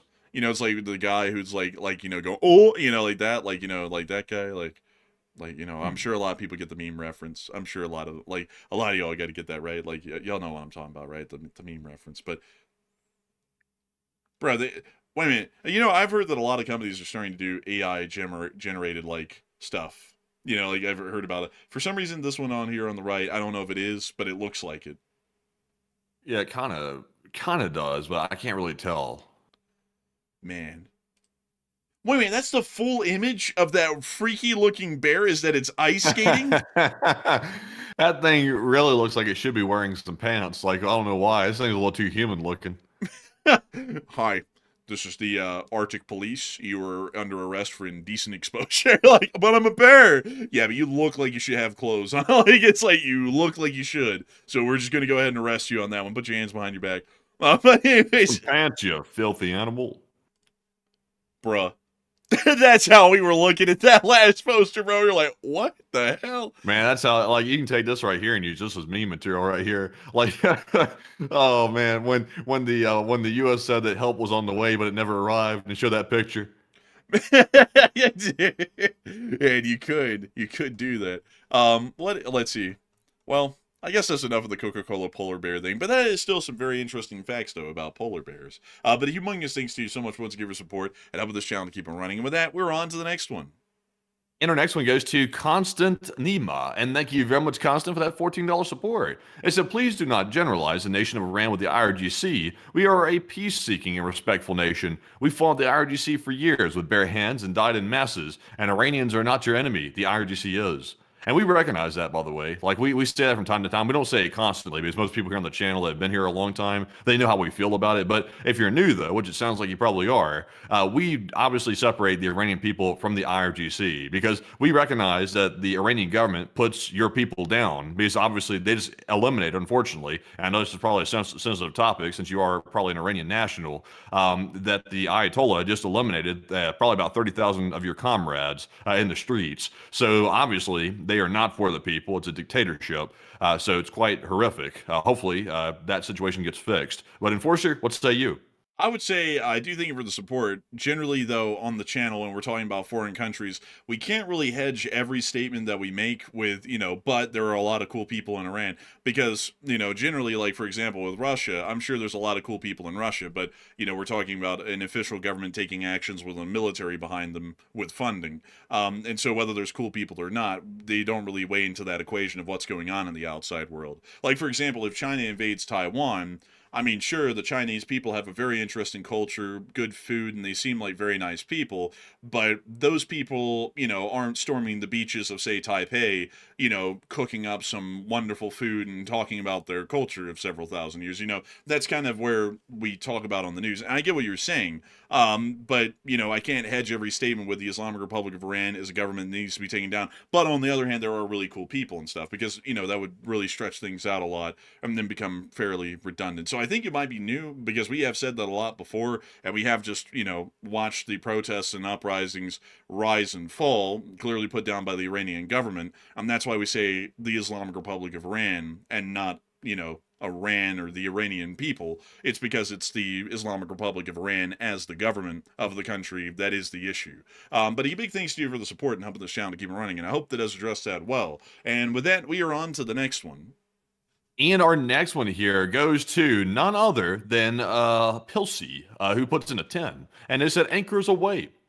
Hey, and anchors away. I gotta say, Navy is a cool thing. I like the Navy. The Navy's neat. It's not the most glamorous branch, but it is a very cool, and I like it, and I appreciate it for its strategic importance. So huge thanks to you so much once again for support and helping this channel to keep on running. And with that, we're on to the next one.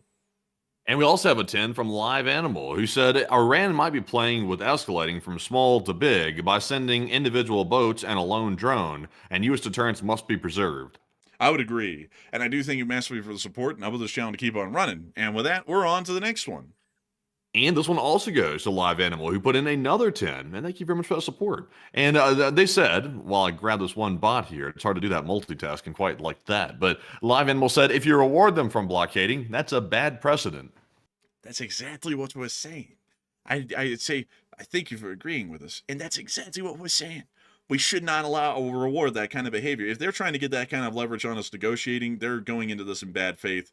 Should not be allowed. We should go into strikes against them right afterwards. So I definitely agree with you on that one. And a huge thanks to you so much for the support and helping this channel to keep on running. And I hope that our leadership in Washington really understands these sorts of concepts, because to you and me, they are up front. But it really irks me when I sit there and think that is probably the complete opposite of how the U.S. administration is going to look at this right now. And that's what really just grinds my damn gears, because it's just never common sense approaches to anything right now. It wasn't in the last administration hardly, but this one is worse somehow. But anyways, with that, we're on to the next one.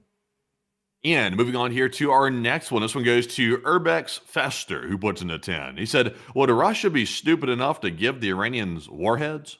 Oh, no, I don't think they would, because Iran is a fairly rogue state. They actually could turn against the Russians in the future at that point. There really wouldn't be anything to stop them from doing that, and they're also nuclear armed. And that's generally why a lot of countries are against nuclear proliferation, because it could result in pretty nasty consequences and rogue states that really have no allegiance to anyone, including the people that gave them the nukes.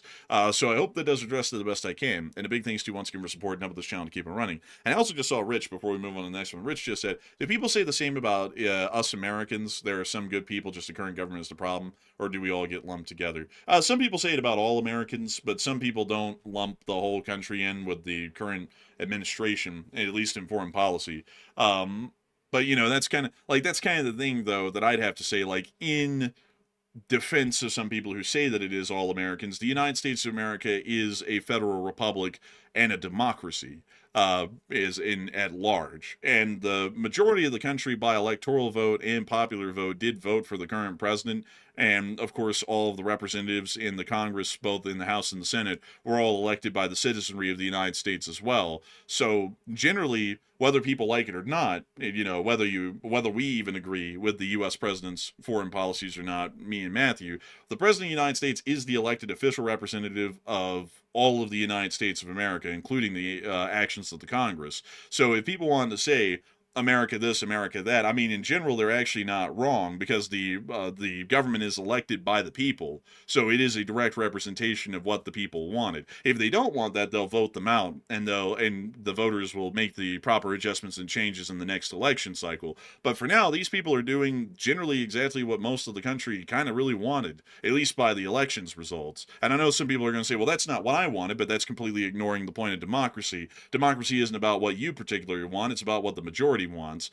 and that's how the current president is the president, that's how the last one was the president, and that's how it's been for 250 years or so. So I hope that addresses that in fairly well, because if people make generalizations like that, I mean, there's a lot of people in America that didn't vote for the president, but he's still the elected representative of the majority of the country who did vote for him, that the Electoral College elected. So, you know, he basically is the representative of us all, whether we like him or not. But anyways, with that, we are on to the next one. And our next one goes to Andrew Honeycutt, who puts in a 10. And thank you very much, Andrew, for that support. He said, when the inevitable strikes happen in Iran, and if everything goes perfectly, but doesn't result in regime change, what is the next step? And what sort of outcome in government should we expect? Wait a minute, hold on. Let me rephrase the last part. He said, what sort of outcome in government do we expect that won't fall? I would say we generally shouldn't expect anything, to be entirely honest. Our goal should be the collapse of the Islamic Republic of Iran. outside of that, I don't really think that we should try and have any expectations in the United States of what they're going to get. I think if I was the one who was in charge of how this would go, because the U.S. technically could appoint a new government in Iran, but I don't really think that's democratic, and I think that's going to create a lot of animosity in Iran. What I would do is see that the Iranian government collapses, and then conduct a military occupation of Iran, if it's possible, and for a very limited time with an exit plan of setting up an interim government. The interim government would have no singular head of state. It would be a comprised council of at least 24 people. Those 24 people would represent either the provinces of Iran, or they would represent the different ethnic groups that make up Iran. Those people would then come together and they would talk about how to set up elections or referendums. Referendums would probably be more preferable, but they would set up referendums in the country to figure out what the public wants. And if the public wants a monarchy, they'll get a monarchy. If they want a full-on federal republic democracy, they will get that. They will get whatever they want. But the interim government should be set up to be able to create a fair and free form of election or referendum system in the country to allow for the transition into an exact government that the citizenry of the Iranian state would want. That's generally what I think would be the best. Inherently, they will be an American ally. That's pretty much assured, because with the current government being aligned heavily with Russia and China, that means that the Russians and the Chinese support the Iranian government putting down their people. That means that the Iranian people, when they rise up, are naturally going to be at odds with the Russians and the Chinese, meaning by default they're already American aligned. So we really don't have to get involved a lot in meddling and selecting the government officials that will take over in Iran. They're already going to be pro-American. That's assured. But the thing is that we don't really know what type of government the Iranian people want and who they want for that. Is it Pahlavi? Who knows? I mean, he hasn't been elected, so why should we appoint him? He ought to stand an election, at least, or a referendum to see if they want a monarchy, and the guy shouldn't be in charge of it either. That's a conflict of interest. So that's what I would say I would do if I was the president of the United States. I would set it up so that way, no matter what, they have the self-determination to figure out where they want to go. But a big thanks to you so much once again for support and helping this channel to keep on running. And with that, we're on to the next one.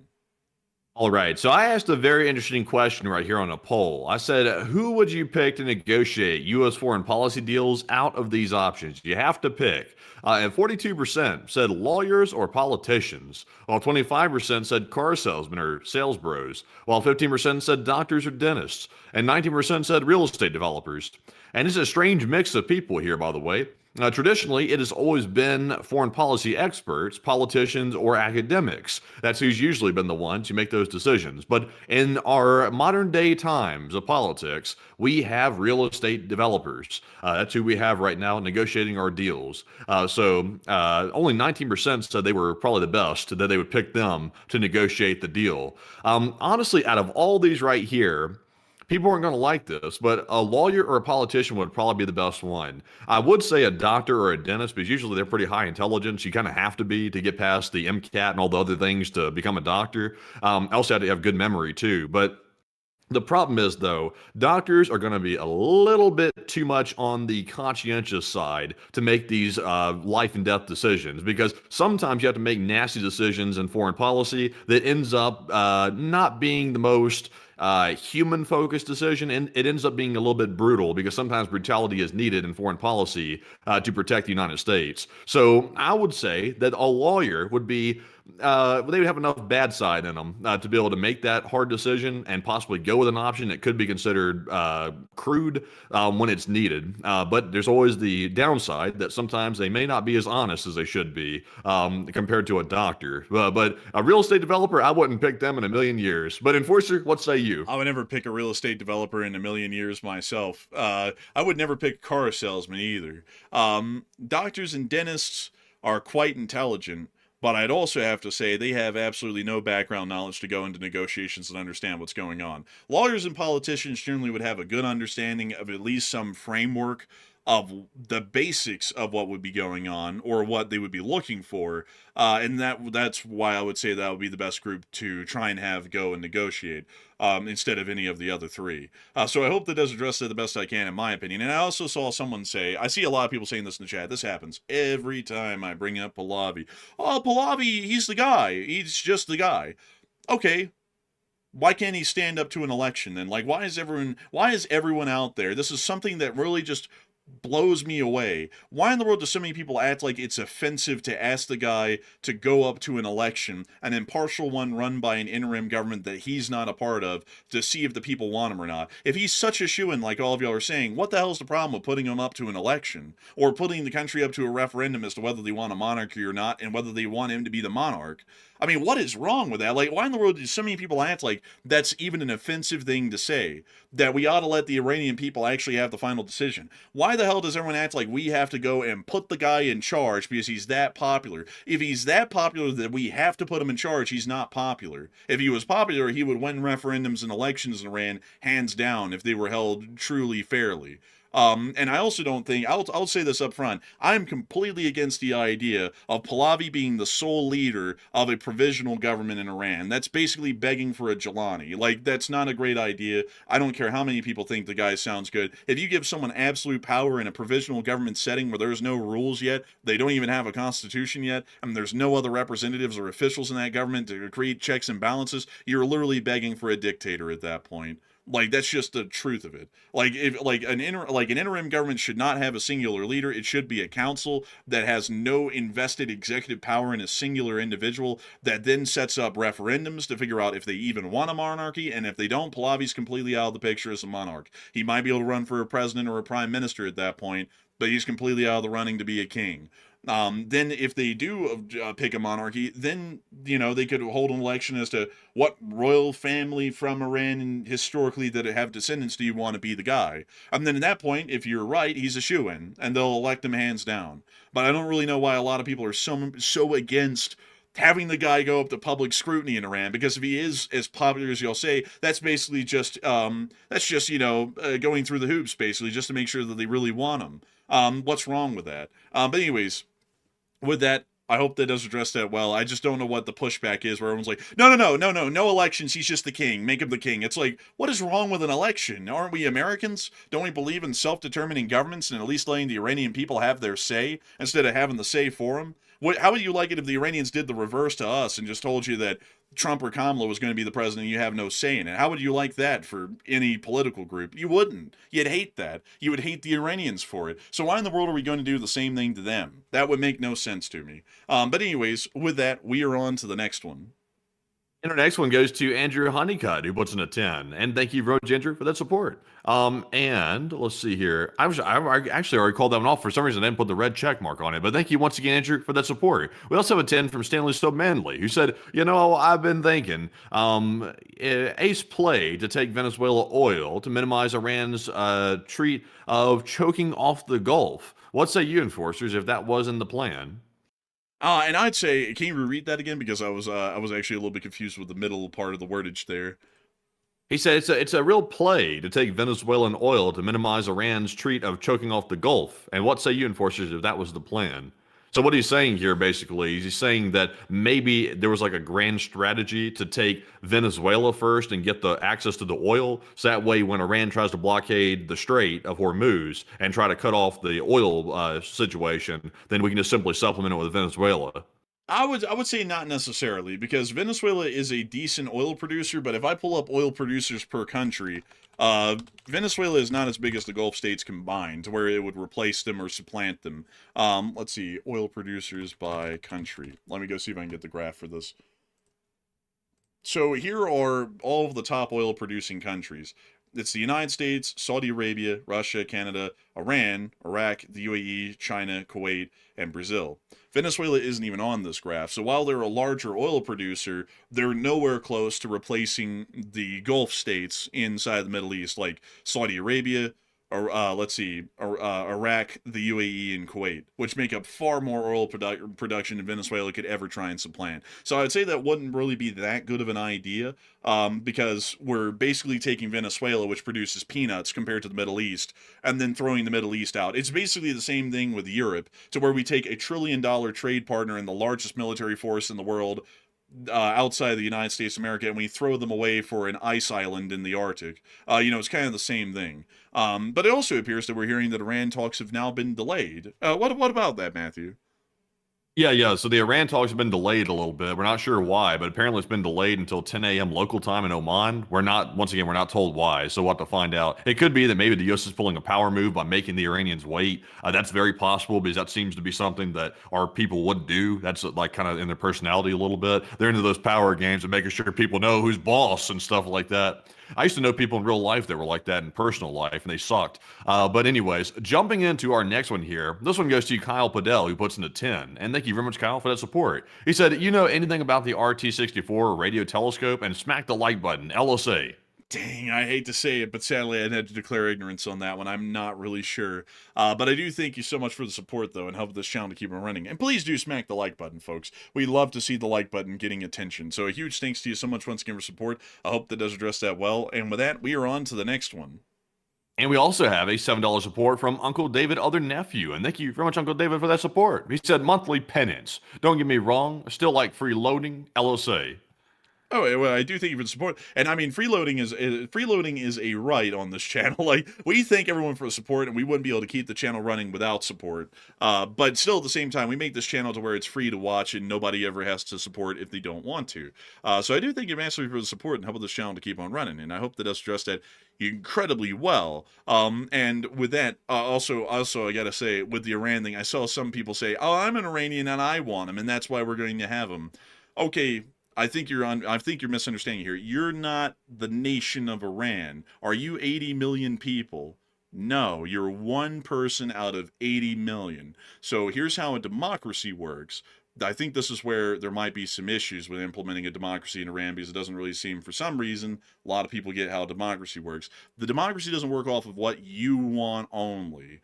It works off of what the whole country wants weighed in. So if everyone wants, like, say 55% of people want option A and only 45% want option B, the nation gets option A. It's not just what you want. That's kind of where the issue runs into here, because, you know, if you go around America with that same sort of a premise, if I go to the Republican National Convention, I could easily say the entire country clearly wants a Republican to be president. If I go to the Democrat National Convention, I can then say that everyone in America wants a Democrat to be the president, because everyone here wants a Democrat. But that's not a true poll of the country, because that's not an election. That's just going into a crowd of people who all think the same and then saying that that's basically what the whole country is, which is a straw man argument. So I get that you want them, but you're not 89 million people. You're just one of them. And that's kind of where the issue lies, to where that's not a self-determining form of a choice. That's more so just a dictatorial choice on your own end. If I want them, so that's it. I don't care what other people think.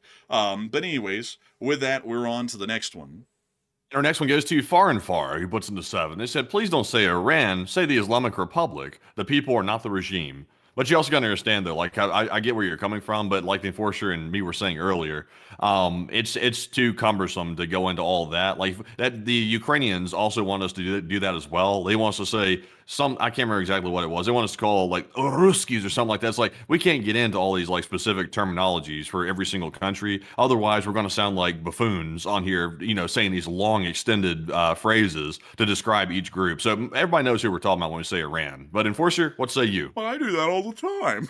I do that all the time. But the thing is, though, is that it does get kind of pedantic to do that every single time. Like a lot of the times I'll say the Islamic Republic of Iran, because I'm a big stickler for official national names, because there's some important nuance to be had in particular instances, so then it becomes important to do that across the board. But it also becomes incredibly pedantic, where we have to basically become PC with our wordage, to where everything has to be exacting, because then it gets too hard to speak, and then that creates a whole bunch of issues. So I mean, we could try and, you know, fit everyone's bill of exactly what they want to hear in the way they want to hear it, but then you're not going to be hearing a lot of substance, because then I'm more focused on saying things exactly the right way to make people happy, instead of getting the important point across that's more important than the specific terminology or wordage used. But I do thank you for the support and helping the channel to keep on running. And with that, we're on to the next one. And we also have a $6 support from Green Thumb Washington. Thank you very much, Green Thumb, for that support. He said, Jared Kushner is involved in these negotiations, and he's also apparently involved in that Gaza situation as well. And I think that is true. I believe he's involved with it. So, you know, There's so many things wrong with that, by the way. And also we got to be careful what we say, because even though obviously we have free speech, there's also, it's really hot topic to talk about certain individuals in the government right now, because they don't like it and they don't seem to believe in, just saying what you want and accepting it as an opinion. They tend to not be fond of that, but there's a lot of things wrong there. But Enforcer, what say you? I think it's best that we just leave it at that. I think you said everything that needed to be said. But I do thank you so much for the support. How about this channel to keep on running? And with that, we're on to the next one. And this one goes to Pleasure Burn, who said, a clockwork orange. Isn't that some movie? Like some British guys who like drank milk or something? I think that's a Kubrick movie. Oh, yeah, that is one of those Stanley Kubrick movies, yeah. But I do thank you so much for the support and helping this channel to keep running. I don't really know a lot about that movie, but I do thank you for the support and helping this channel to keep on running. And with that, we're on to the next one. And this one goes to Fall Seek, who puts in a 5. And he said, give me some them hot dogs. And aw, man, you get a hot dog, and you get a hot dog, and you get a hot dog. Aw, man. But a big thanks to you for the support and helping this channel to keep it running. And no, Leopard Messiah, we do have free speech. We do have free speech. It's just that there's this thing, though, called a defamation lawsuit. And these days, defamation lawsuits by particular people, which we will not name, get thrown around a great deal. And whenever that happens, you have to go through the legal ability to make sure that they don't suppress your free speech by hiring an attorney and paying them exorbitant amounts of money to go and basically have the case thrown out because it's highly likely frivolous. However, that still costs money, and a lot of it. And that's generally what we're trying to avoid right now, because sadly we don't run a multi-million-dollar news network. We generally run on a very tight shoestring budget compared to other rival or comparable news networks. So we have to be very careful with that stuff, because we don't want to go broke just for one sentence on air, basically. So with that, I hope that does address that well. And with that, we're on to the next one. And our next one goes to Live Animal, who puts in the 5. And they said, all eyes on China, too. Massive news about the breakout in a few weeks' time, both internal and external. Huh, interesting. We'll have to keep an eye on that. And I do thank you massively for the support and helping this channel to keep on running. And with that, we're on to the next one. And this one goes to Grip, who puts in a 5. This is global news unmatched by anyone on social media, and thank you, fellas. Hey, and thank you so much for the high praise and the kind words and the support, because if it wasn't for folks like you, we wouldn't be able to make this thing a reality. And so a big thanks to you so much once again. I hope that does address that incredibly well. And with that, we're on to the next one. And our next one goes to Tech Wizard, who puts in a 5. They said there's currently a U.S. Navy plan outside Cuba in a holding pattern. Oh, is there? Oh, my session is timed out. Ah, here we are. Why in the world? Oh, I gotta go log in. Oh, whatever. Anyways, I'll have to go do that after the show. But anyways, a big thanks to you for the support. We'll have to look into that. And with that, we're on to the next one. We also have a 5 from 9 Raskon, who said, do those missiles come in different colors? Also, hit the like, everyone. I'm not really sure. They might. We'll have to see someday. But a big thanks to you for the support. And please do hit the like button, folks. We'd love to have you all hit it. And so a big thanks to you once again. And with that, we're on to the next one.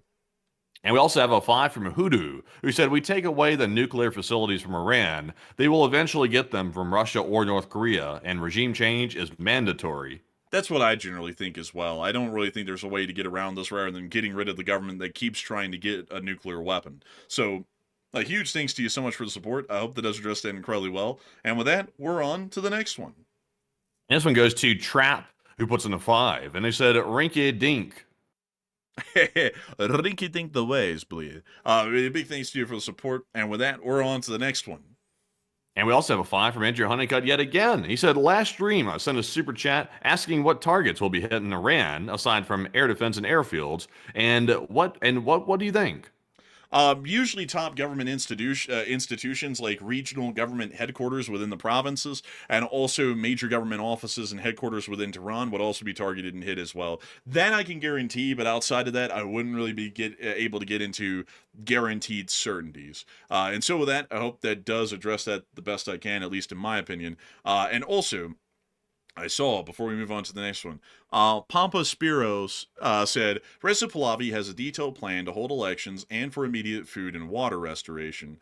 Okay, so if we're taking that at face value, I'm just going to take that at face value. I don't know if the food and water restoration thing is accurate, but let's take that at face value. how in the world does Reza Pahlavi materialize water near Tehran when physically there just isn't any water? How in the world does he restore the water? Because it's a drought that's been going on, and it's excessive water consumption that at this point is unreversible. So I mean, if he's making a promise like that, if we're assuming that he is, because that was stated, then that is already something that is far out of his means and abilities, and that's just basically an empty promise, because you can't make water materialize in the middle of a desert where there's no longer any usable water resources, no matter what. So, you know, that seems to be a little bit of an issue there. And on top of that, doesn't that sound a little bit like, I don't know how people aren't getting this, doesn't that sound really questionable that someone says, if you invest sole and absolute power in me, then I'm going to make sure to be really fair to everyone and make sure to do things democratically. So the guy is asking up front for dictatorial powers to be the one-man army that runs the country, and for some reason, although you're giving him dictatorial powers off the bat as a one-man army to run the country, for some reason he's going to turn it into a country where people actually have a say, although to get to that point, you have to give him all of the power to where no one has a say, and it's just him basically running the country single-handedly. Doesn't that seem like a bit of an issue? I feel like it is. But anyways, we're on to the next one. Our next one goes to Quinn Lanovos, who puts in the 5. They said, can we talk about the Stalin marmot and LOL? The marmot. We can talk about the marmot. Let me go get the marmot. Also, man, we had a question about an IL-20M at some point. I was just making sure that you got that one because I think it was a little while ago. Let me see here. Let me go. Where the hell did it go? Because I saw one. It was about the IL-20M, and I had pulled it up earlier on Wikipedia to make sure to get ready to talk about it. And did it disappear? Hold up. I'm looking through the super chats right now, folks. Sorry. Before I get to this. Leave that one. Let me make sure, because someone said, what is the point of the IL-20M? And I'm not seeing it. That's weird, because I saw that super chat come in, and I had literally gone and pulled up the IL-20M, waiting for that one to come around so that way I could answer the question. So apparently, I guess I was seeing things. I'm going crazy! But anyways, beyond that, though, it is time for us to get to the marmot. Oh, hello there! Hey! Oh, hello there, Governor. It's the marmot. He's out here looking a little bit furry today. He's on a little bit on. Oh, he's sitting on the rock. Look at that. He's keeping it nice and safe. Right under the paw right there. About time to clip the toenails there. He's about a little bit of a grooming problem down there. Look at that. He can mess somebody up with that. Put a little scratch on him. You know what I mean? Aw, man. It's time to go around harassing more people. Aw, man, they haven't caught me Yeah, I'll yet. be good at that. He's gonna become a millionaire harassing people. He's like an expert. Aw, man, I really am an expert at harassing people. That's my specialty. Aw, man. But anyways, that is the marmot. And I thank you so much for the support, and I hope that you enjoyed our Marmot and the Fly segment. So huge thanks to you so much once again. I hope that does address that well. And with that, we're on to the next one. And our next one goes to Forewarning, who puts in a 10. And oh Lord, he's bringing up Pahlavi again.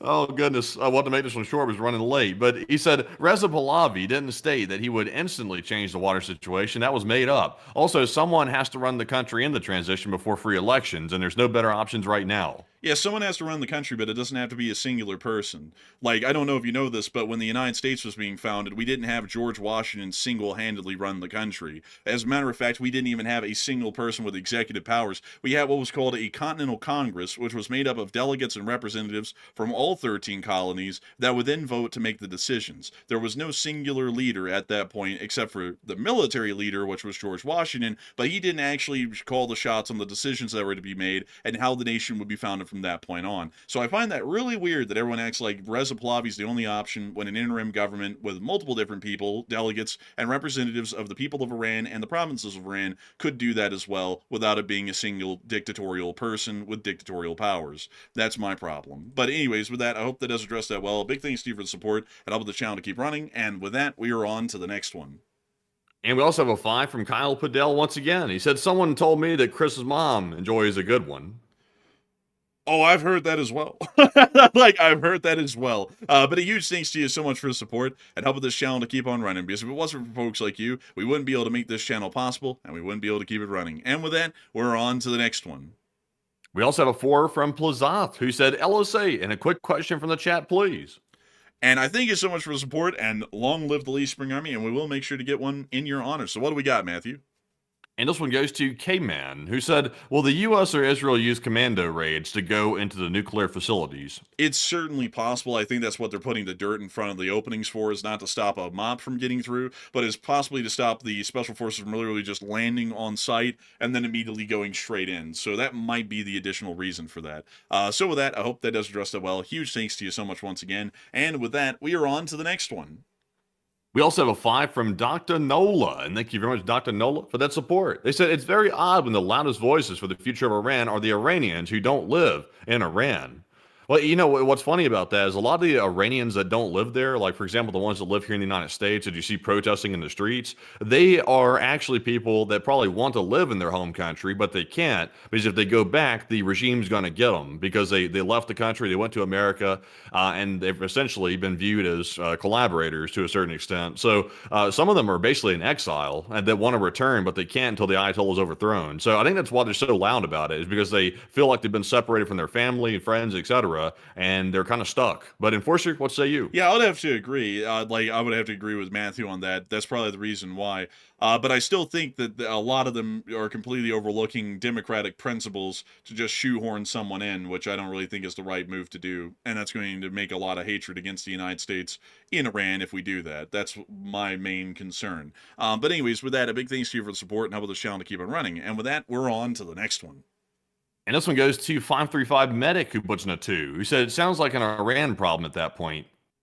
Possibly, it might be. But a huge thanks to you once again for the support and helping the channel to keep rolling. And we're on to the next one. And this one goes to Bruce Lee, and Bruce Lee puts in a $2 support. And thank you very much, Bruce, for that support once again. And Bruce said, for the Fly Be Gone Fund, and Splat, 1 down, LSA. Hey, and thank you so much for your support and helping this channel to keep rolling. And with that, we're on to the next one. And with that, folks, that is our last super chat to address. But we do have one more from Trap, once again, who put in the 2. He said, Russia got that rinky-dink. And I thank you so much for the support and helping the channel to keep running. And with that, it's time for us to move on to more Dakotas of stream. Matthew, what do we have? So tonight we had the whole roster of Paul Schultz, Kevin J, Mason Miami, Johnny Dog, Norm Pritchett, Arabelle Garber, Roy Fluff News, Kush, Cover Tarek, Cyan, Brian, Blairstown. They said the more says, when are you going to go ahead and do something about these Iranian governments, huh? LLT, LSA. And and that's the sound of money. Y'all get the den on the nail. That's the Morse code message tonight. I get to congratulate y'all greatly for getting it correct, because y'all get the correct the least spring signal core time and time again, and it's always a truly amazing and incredible thing to see. And so with that, folks, we are running over time now. We are 2 minutes over time, and I want to make sure to try and get some sleep and wake up at a reasonable time tomorrow, so that way we can make sure to get into a short war video, which will be my responsibility tomorrow. And so with that, we're going to be taking 3 live chat questions, and we're going to be rounding out this thing for the night. So Matthew, we're on to the third to last question of the night. This one goes to Oscar Meyer, who said, I have a couple of questions. Why are we negotiating if Iran's government's going to collapse anyway? And why is Iran transferring money out of the country if it's not worth anything? You know, the funny part about that, Oscar Meyer, is if you pull up right now, Iran currency to USD, it literally says 1 Iranian rial equals 0.00 US dollars. It's literally worth nothing. Pull that up real quick. Show them that little thing. Let's see. Iran rial. Let me go get that. Oh, well, actually, I got it in the wrong way around. But it's equivalent to 1 million. Do it the right way. Do it the right way around so you can show what I was talking about. $2. There it is. Yes. Look at that. 1 real equals 0.0 USD. Oh my God, that's bad. That's never what you want to see in a currency conversion, is it? That's never what you want to see. Yeah, I don't think you want to see zeros. No, I don't think so. You know, I wonder, how's the euro doing these days? Oh, dang. Oh, dang. Oh, dang. Bruh, it's kind of been climbing lately, you know? It's a damn, I mean. Oh. Huh. That's interesting. Well, anyways, with that, that's very bizarre. But with that, we actually have one more super chat to cover, folks. What do we got, Matthew? What do we got? And holy moly, we got one more super chat. This one goes to Jerry Coates, and thank you very much for that massive $100 support, by the way. That's one of the largest ones of the night. And he threw that in right as we were grabbing our last live chats. And thank you very much for that support. That is very generous. And once again, that does help keep the channel running with that viewer support. And Enforcer, what say you? I got to say an unbelievably massive thanks to you, Jerry Coates Nine-Eyed, for the support and helping this channel to keep running. Because if it wasn't for folks like you, we wouldn't be able to make this channel possible, and we wouldn't be able to keep it running. And so a tremendous thanks to you so much once again. You didn't even throw in a comment, but the support says it all. And so a humongous thanks to you so much once again. And also, by the way, to get back to that live chat that we were on, because I just forgot that we didn't really answer most of it. The reason why the money is being sent out of the country is because a lot of people are probably planning on bailing out of the country, literally just, you know, leaving if strikes begin. And also, the reason why we're negotiating with them right now might be to quote-unquote deal make, which there's a heavy obsession on right now, or to buy us time. It's one or the other. So with that, I hope that does address your question incredibly well. And we are on to the second to last question of the night. This one goes to Tex Chris, who said, do you think it'd be possible to get the accuracy by daisy chaining a couple together of those mops with optical wire and then following the other? You could try. You could try. I'm just thinking, though, like dropping those things, you would have to give them about a second or two to clear the bay before you drop the other, because they're incredibly large, and if you drop them side by side, when their fins deploy, they're probably going to end up colliding with each other, and that could cause damage to their guidance system. So that's why I'm saying it might not be possible, because if a bomb is dropped 2 seconds after another, it is at that point probably several hundred feet in front of the last one, at least in terms of where its impact point would be on the ground. And that's why it'd be really hard to get a bomb that size and that weight with its stabilizing fins to actually guide itself to where it can kind of go backwards in trajectory a little bit and then line up behind the other. I feel like that might be a little bit too difficult. And that's why I'm thinking it's probably going to be highly unlikely that the mops could be used for that sort of a precision strike, at least in my opinion. But I hope that does address it the best I can. And with that, we are on to the final question of the night. And so, who is the lucky last person who put in the lucky last question of the night? And that viewer is AF Kaplan, who said, now that Starlink has been cut off to Russia, do you think that Putler will turn to China for help with internet access? They certainly will. China is probably their last saving grace and hope for that, so they'll probably go to them and try and see if they have some sort of a workaround. They're certainly not going to be working with whatever the hell Belarus came out with today. That's a gimmick. They didn't even prove that it worked. They just showed that thing on a table and just pretended like it would work. But anyways, with that, I hope that does address that the best we possibly can. And with that, folks, we have reached the end of tonight's stream. I've got to thank you all so much once again for watching. It's been an absolute honor and a pleasure to be able to run the stream for all of y'all. We had a peak viewership tonight of 14.4 thousand people. That's a lot of people. And we also had a peak viewership of 110,000 people by the end of the stream. We thank you all so much once again for watching, and we will see you all tomorrow at 10 p.m. Eastern Time for the next 24 hours of the news from around the world. And if there is enough news to make a video tomorrow, we will be making a short war video, and that one will be made by none other than yours truly, the Enforcer. And so with that, we will see you all then, either for the short war video or the stream. Good night, good luck, stay safe, take care, Slava Ukraini, Ram Slava, and long live the Lee Spring Army, and long live the Republic. And with that, folks, a huge shout out to the 110,000 plus people that were here by the end of the stream. And we will see you all tomorrow night on the next Nightly War News stream at 10 p.m. Eastern. It will be Friday, which is time for the markets to close. We'll see what's going to happen. But in the meantime, though, we'll see you on that short war video midday tomorrow and the stream at 10 p.m. Eastern. And in the meantime, I say, Slava Ukraine, Hiram Slava, get some rest, and good night.